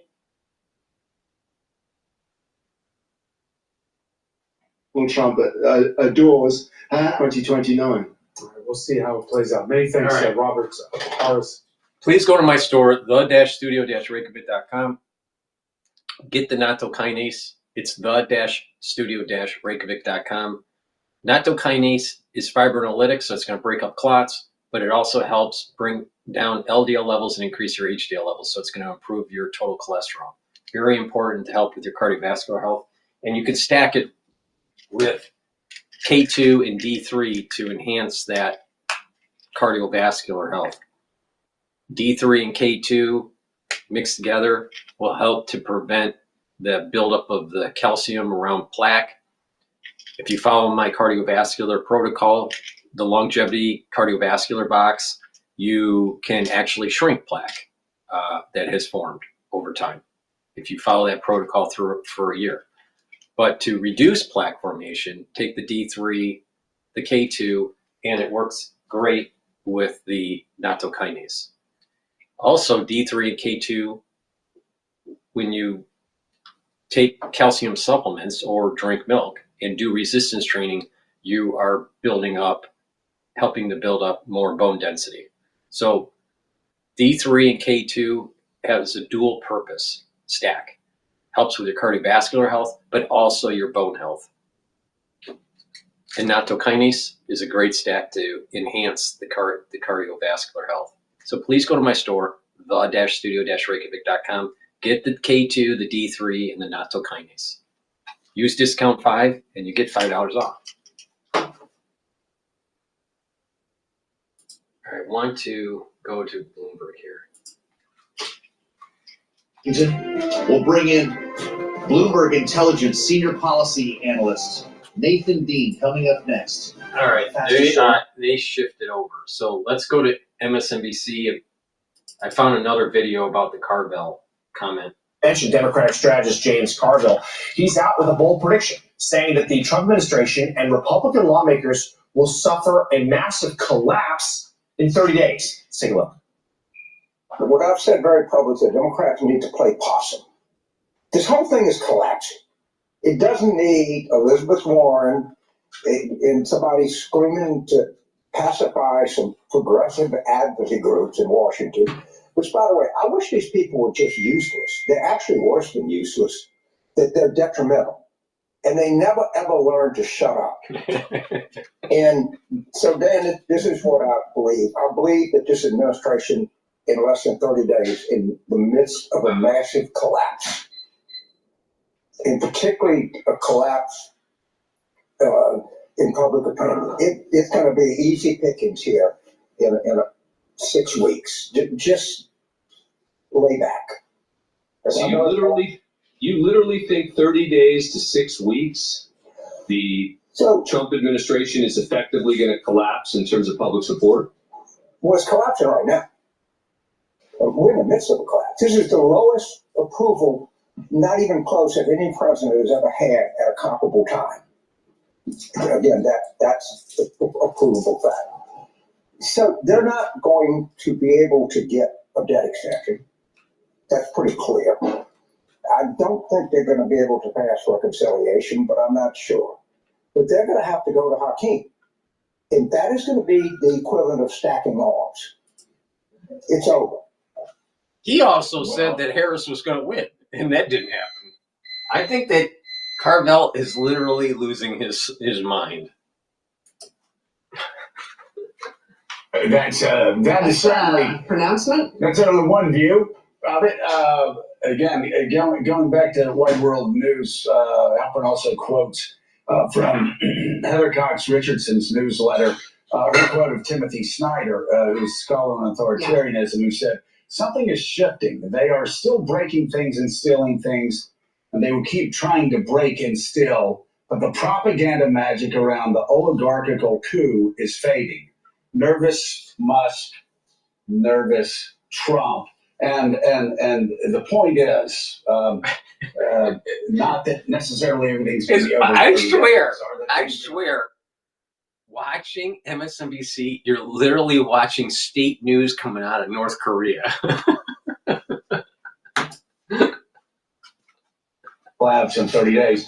But Democrats, for the first time since Election Day, and this is what Halpern's Wide World of News is saying, for the first time since Election Day, Democrats are starting to see an opening. And with that opening, a lot of questions, Mika, about who will lead this party. Right. Joining us now, co-founder, CEO of Axios, Jim Vandehei, and journalist, editor, and author of the newsletter Fresh Hell, available on Substack, Tina Brown.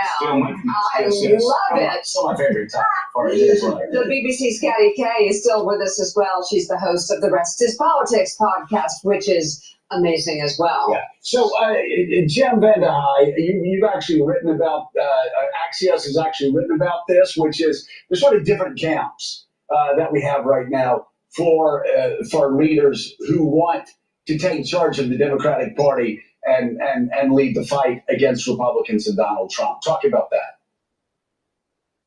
Yeah, I mean, I don't know if Carville's spot on in his analysis. Like, he's got to look at where the Democratic Party is right now, right? We have also had polls showing Democrats have never been, as a party, more unpopular than they are at this moment.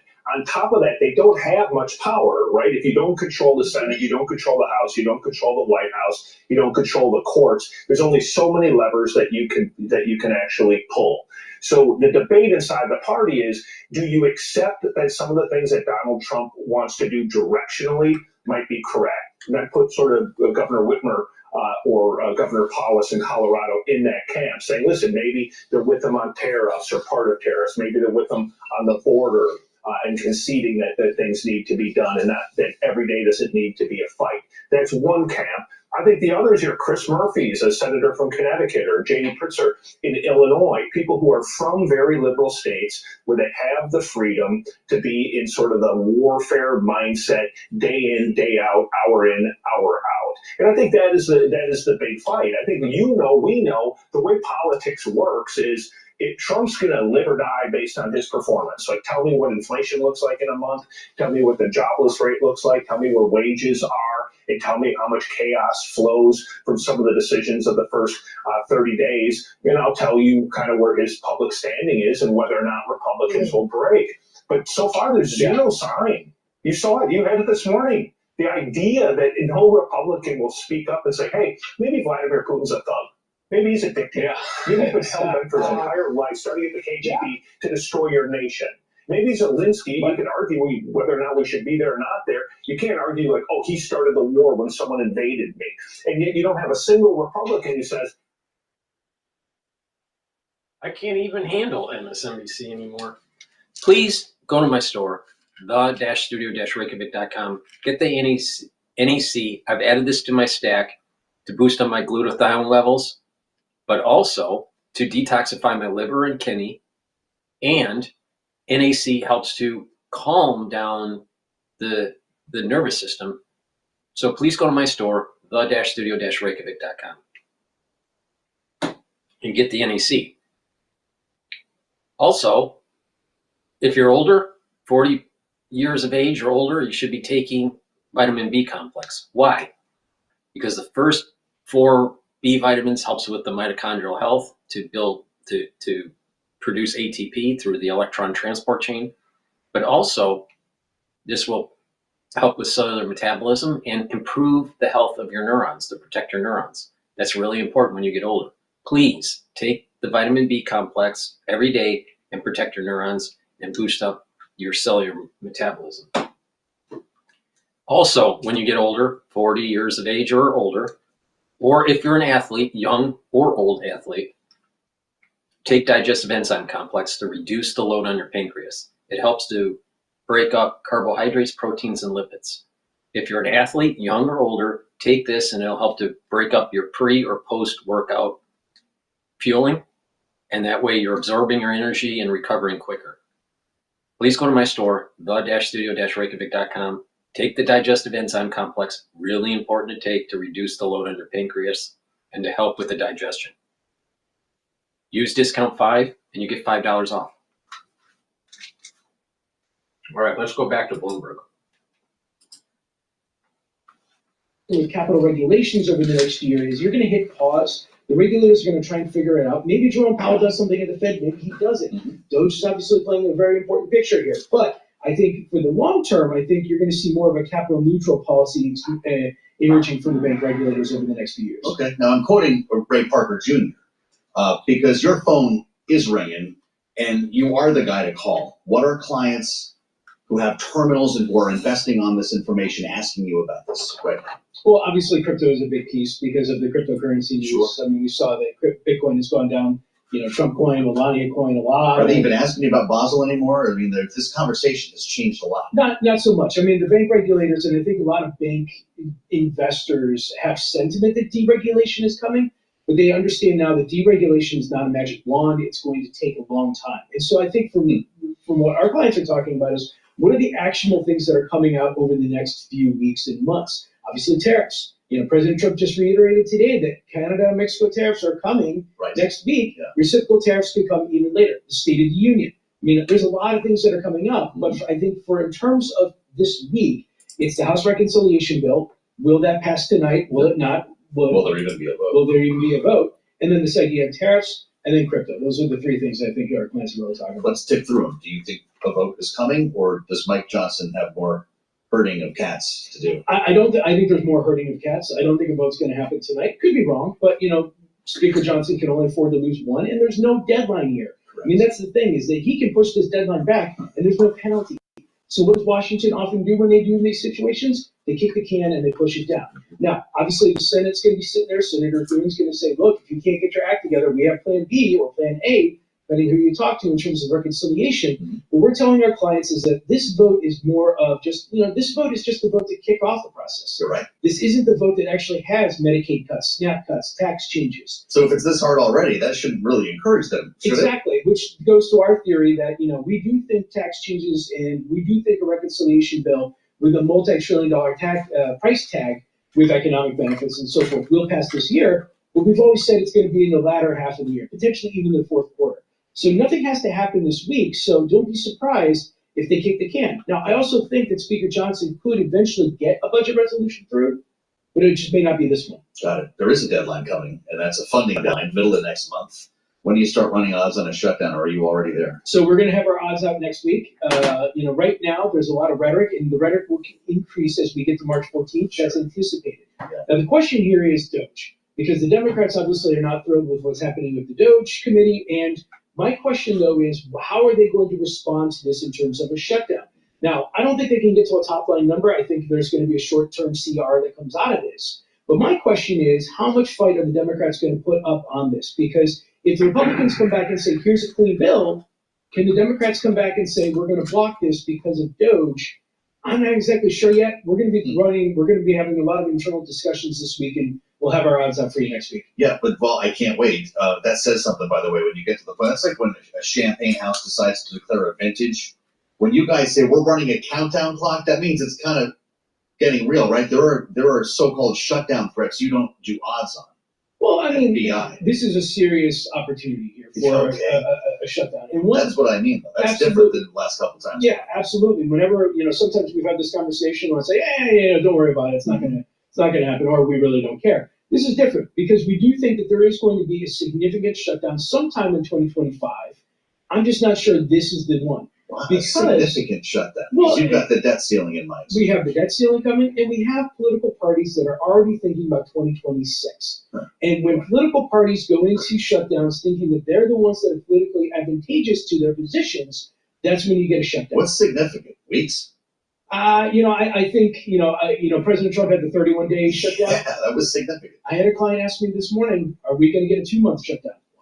So I guess that's one of the big questions. Trump would want a record breaking, right? If we're going to do it, we're going to set a record. It's very Trump. When it comes to shutdowns in particular, it's always the American people putting pressure on politicians to come to an agreement. Yeah. Whether it's children trying to go to the zoo here in D.C. or national monuments. You may recall a couple of years ago, World War II vets stormed the memorial and broke down the barrier. They're the ones that put pressure on Washington to end the shutdown. It's just, where does that pressure go? Does it go to the Democrats or to the Republicans? And we're still trying to figure that out. Okay, fascinating. You mentioned crypto. What's going on here? Bitcoin falling out of bed, 86,000, and don't even mention, you mentioned some of the meme coins. That's a disaster area depending on the coin you're looking at. What are the influences here when it's risk on, risk off? Is this a hedge or not? So there's really two aspects to this. Is you have to separate Bitcoin and then the meme coins. Fair. When it comes to Bitcoin, we saw the price go from 100,000 down to around 86. I think Charlie just said. Yep. A lot of this is driven by the macroeconomic environment. We're seeing a lot of, in our earnings calls across Bloomberg Intelligence, a lot of our analysts are reporting back that things aren't looking so rosy in the economic front. And Bitcoin could be another example of that. The tariff policy in particular, whether that increases costs or leads to dramatic job cuts in certain industries, the question here, though, is Bitcoin has always been seen as a risk-saving or at least a risk-aversion asset. Right. So isn't this the time to buy it? If you're worried about the dollar, if you're worried about the direction of the economy, if you're worried about tariffs, wouldn't you buy Bitcoin? But that's the thing, is that a lot of this is driven by the global economic order. Bitcoin is not a U.S.-specific coin. It's a global coin. And so I think there's a lot of uncertainty and people just don't know. I mean, Bitcoin's only been around for a couple of years. It doesn't have 50, 70, 100 years of trading like gold does. And so I think a lot of Bitcoin investors who are also mostly retail in nature are still trying to figure out, how does this work? And, we're just going to have to see how it plays out over the next few weeks. This is fascinating to me. I'm looking at Melania coin. But this would be the opposite of Bitcoin. Now we're into the meme coins. Some would call them other things. I think Patrick McHenry suggested there might be a name you can't use on the air. They're S coins. This thing topped out at like $9. It is worth 94 cents right now, down 88%. What's going on there? Are we giving up on this idea? Well, meme coins are meme coins. They're speculative. Yeah, meme coins should be illegal, honestly. Please go to my store, the-studio-reykjavik.com, and get the ubiquinol. This is the most bioavailable form of CoQ10 that you can buy. Also, ubiquinol soaks up free radicals. It helps to boost up your mitochondrial health, so you're going to have more ATP. And ubiquinol helps to protect your neurons. Very important to take after you reach age 40. So if you need to take ubiquinol or take CoQ10, you want to take ubiquinol because it's the most bioavailable form of CoQ10. So please go to my store, the-studio-reykjavik.com, get the ubiquinol, stack it with NAD+, resveratrol C60. Let's talk about NAD+. I've added this to my stack. Why? To boost up my energy levels. NAD+ also helps to repair DNA damage, cellular and mitochondrial DNA. And NAD+ helps to protect neurons. So please, if you're older, you need to repair your DNA damage, boost up your energy levels, and protect your neurons. Again, NAD+ stacks well with ubiquinol and resveratrol and C60. Now with resveratrol, it's an antioxidant, so it's going to soak up free radicals. It's going to help with the mitochondrial health. It's going to boost up your ATP levels because it's improving the mitochondrial health. But not just that, it helps to get rid of cells that are in senescence. So get rid of those senescent cells, get rid of the garbage, and for tissues that can repopulate, using resveratrol, you're going to get rid of those cells that collect that garbage, right, in the cell. And you're getting rid of them, and that stem cells in that basal layer are going to be regenerating, creating new cells, and then the tissue average age is going to actually go down. So that's how it works. But I've been taking resveratrol for decades, but it stacks really well. You get the max benefit of resveratrol when you stack it with C60 or NAD+ or ubiquinol. So please go to my store, the-studio-reykjavik.com. Use discount 5 for $5 off. All right. I want to go to the Hill in talking about Mayor Adams.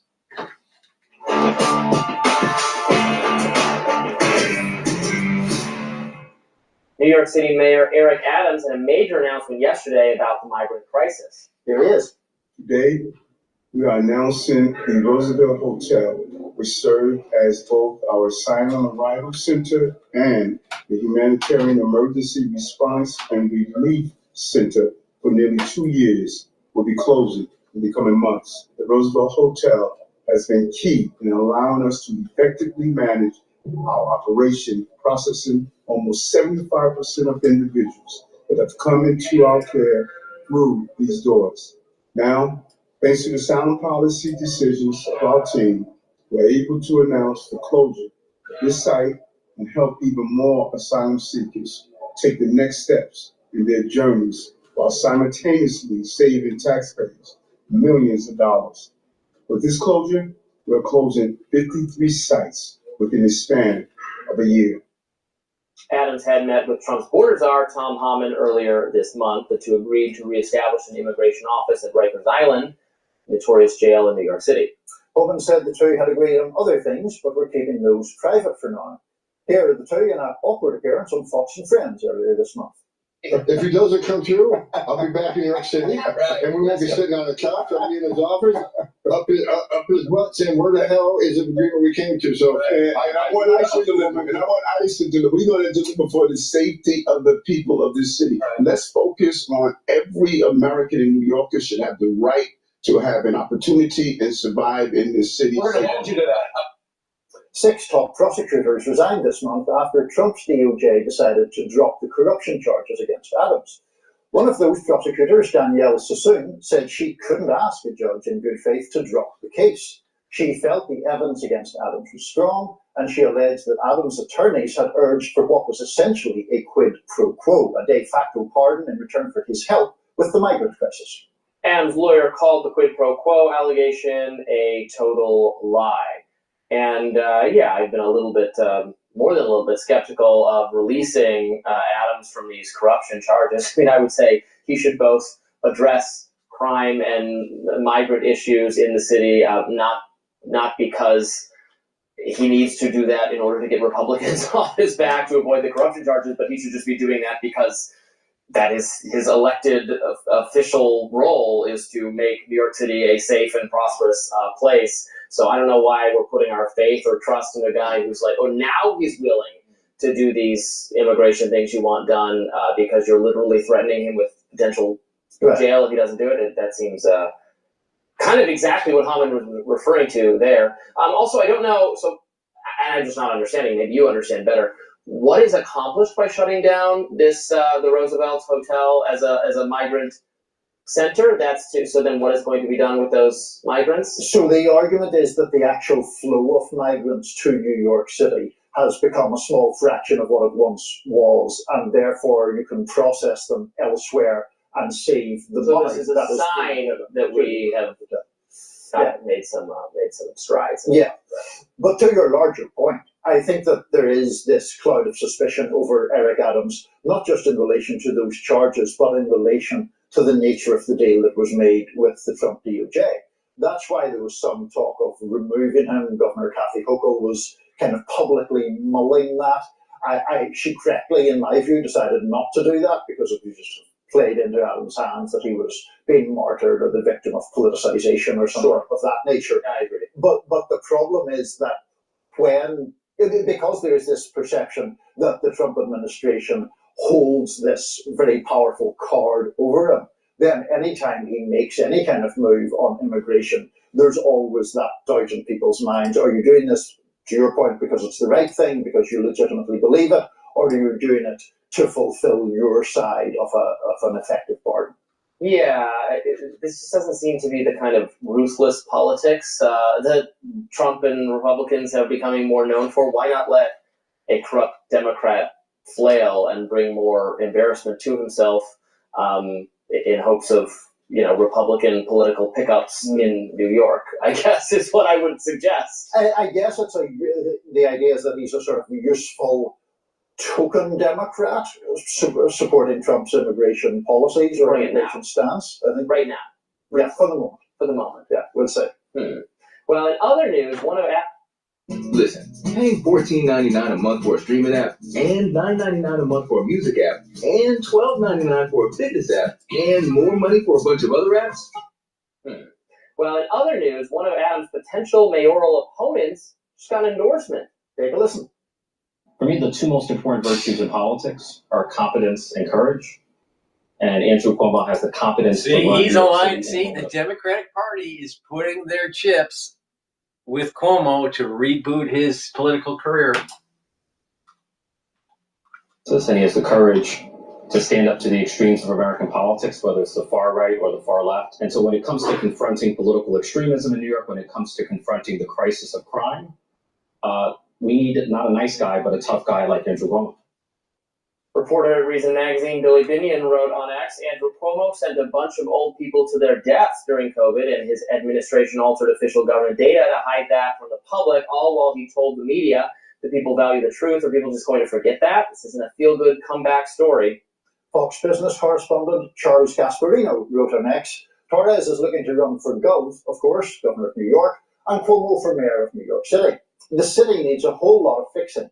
The way the laws are written, the mayor needs Albany to get stuff done. The mayor can't impose taxes or cut them, and a lot more, without legislative and gubernatorial approval. Their alliance would make running New York City so much easier if Cuomo does run and win for several reasons, including Cuomo made a lot of enemies when he was governor, and he and Kathy Hochul despise each other.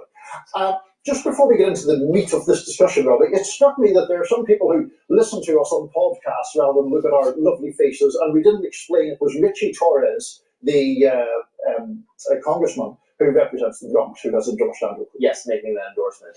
And Richie Torres is a very interesting political figure, a sort of right-leaning Dem, or at least very right-leaning on Israel and foreign policy, which is what's brought him to attention sort of in a John Fetterman sense. And I think he has some of a Fetterman inclination to criticize Dem leadership or where the Democratic Party is, and has a interest, I suppose, in running for governor, is what it sounds like. Cuomo, is a figure who has been attacked on this show for years and years and years for his COVID policies, for covering up his role in the nursing home scandal, and was forced to resign in disgrace, actually over sexual misconduct allegations that, in my view, as I said at the time, were paled in comparison to the allegations of hiding, concealing data about his COVID-related stuff. So could he make a comeback? Richie Torres is someone who criticized him over this long ago, but it's I guess it's an alliance underfoot. It's sort of a Game of Thrones and allying with these people to fight these people sort of situation. What am I to make of this, Niall? Well, I think you're to make of it that Cuomo is obviously trying to position himself as a very, very centrist candidate. You mentioned Richie Torres and the pro-Israel position, which is very pronounced, by any standard. Richie Torres got about $500,000 the last election cycle from AIPAC. Progressives dislike him intensely, partly for that reason and partly because of a more general perceived centrism. In relation to Cuomo, I guess the idea is that he's been sort of billed as this is the person who can get the city working again. That was the Gasparino quote. To the point about COVID, for people who are not as familiar as you are with that controversy, basically, and correct me if I'm wrong here, Andrew Cuomo, while governor, issued this order that nursing homes had to take in people who had been let out of the hospital for COVID. And then lots of people died in those nursing homes, and the Cuomo administration essentially concealed how many people Yes, died. and that's the real, what I thought would have been the criminal part of it, because you can make claims about this was the federal guidance. It was not only done in New York, it was done in Michigan. Tim Walz actually defended having done the same policy in Minnesota. So he did kind of have an out for himself there, saying, well, this was federal policy, but he wanted that book about how good his response to COVID was. And the numbers of people who had died in nursing homes for the policy was inconvenient for his narrative about how good a job he did. And he ordered aides, people helping him write the book, to ignore that information, to conceal that information. That was the really, really bad part. Yeah, no, absolutely. And obviously, if he does run, and there's some speculation that he could declare his candidacy as early as next month, obviously that is going to be relitigated in a big way, as are the allegations of sexual misconduct. Now, to summarize a very complicated story there, 11 women came forward and made some kind of complaint. Cuomo vehemently protested his innocence, although he made some vague apology for making people feel uncomfortable or for in any sense that they felt he had acted inappropriately. But there was only one charge ever brought, which was dropped before it came to trial. So that one is complicated, I would say. Yeah, I cannot stand him. I cannot stand Eric Adams, and it'll be an interesting mayoral race. So it doesn't sound like we're going to remove writing from New York. I pity the city that has to pick between the two of them. Next up, how one lawmaker is throwing shade at the president and the president's voter. All righty. Please go to my store, the-studio-reykjavik.com. You can get the C60. You can get it in MCT coconut oil, avocado oil, or extra virgin olive oil. You can get it in a 2-ounce, a 4-ounce, or an 8-ounce configuration. C60 soaks up free radicals. It's a very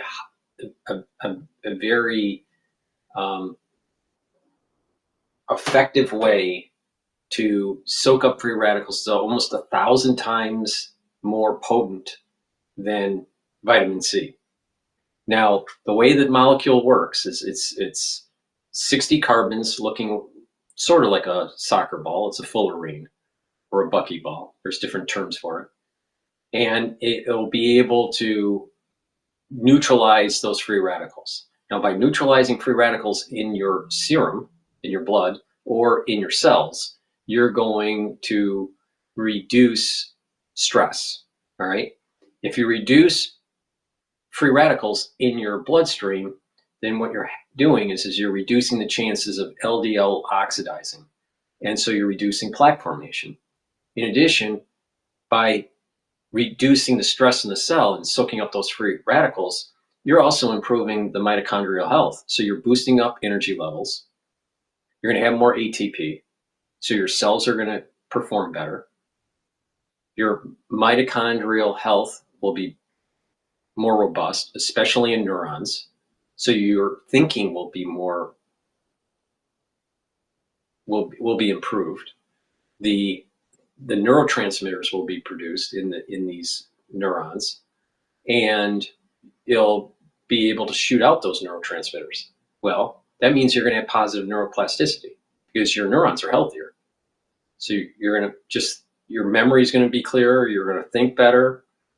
So in addition, by bringing down these free radicals in your different cells, your tissues will perform better, and then your organ systems will perform better. That means that your immune system is going to be better. You're going to have better endocrine system, and your other bodily systems are going to perform better. So it's really important to take a very effective dosage. I think I think there's a problem with the screen here.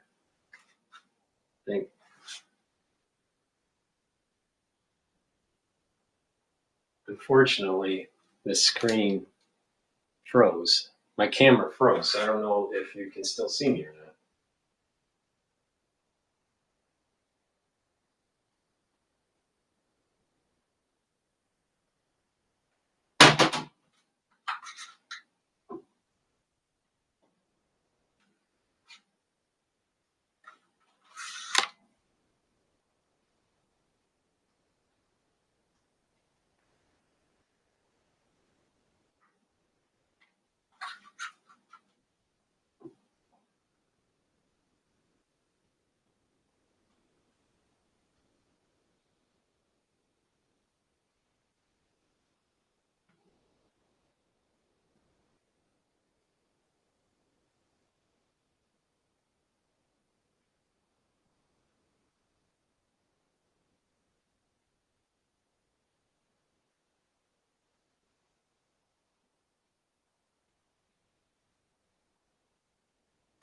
Okay, looks like the camera's still working, but the screen that is actually doing the camera is frozen, so I'm going to continue on.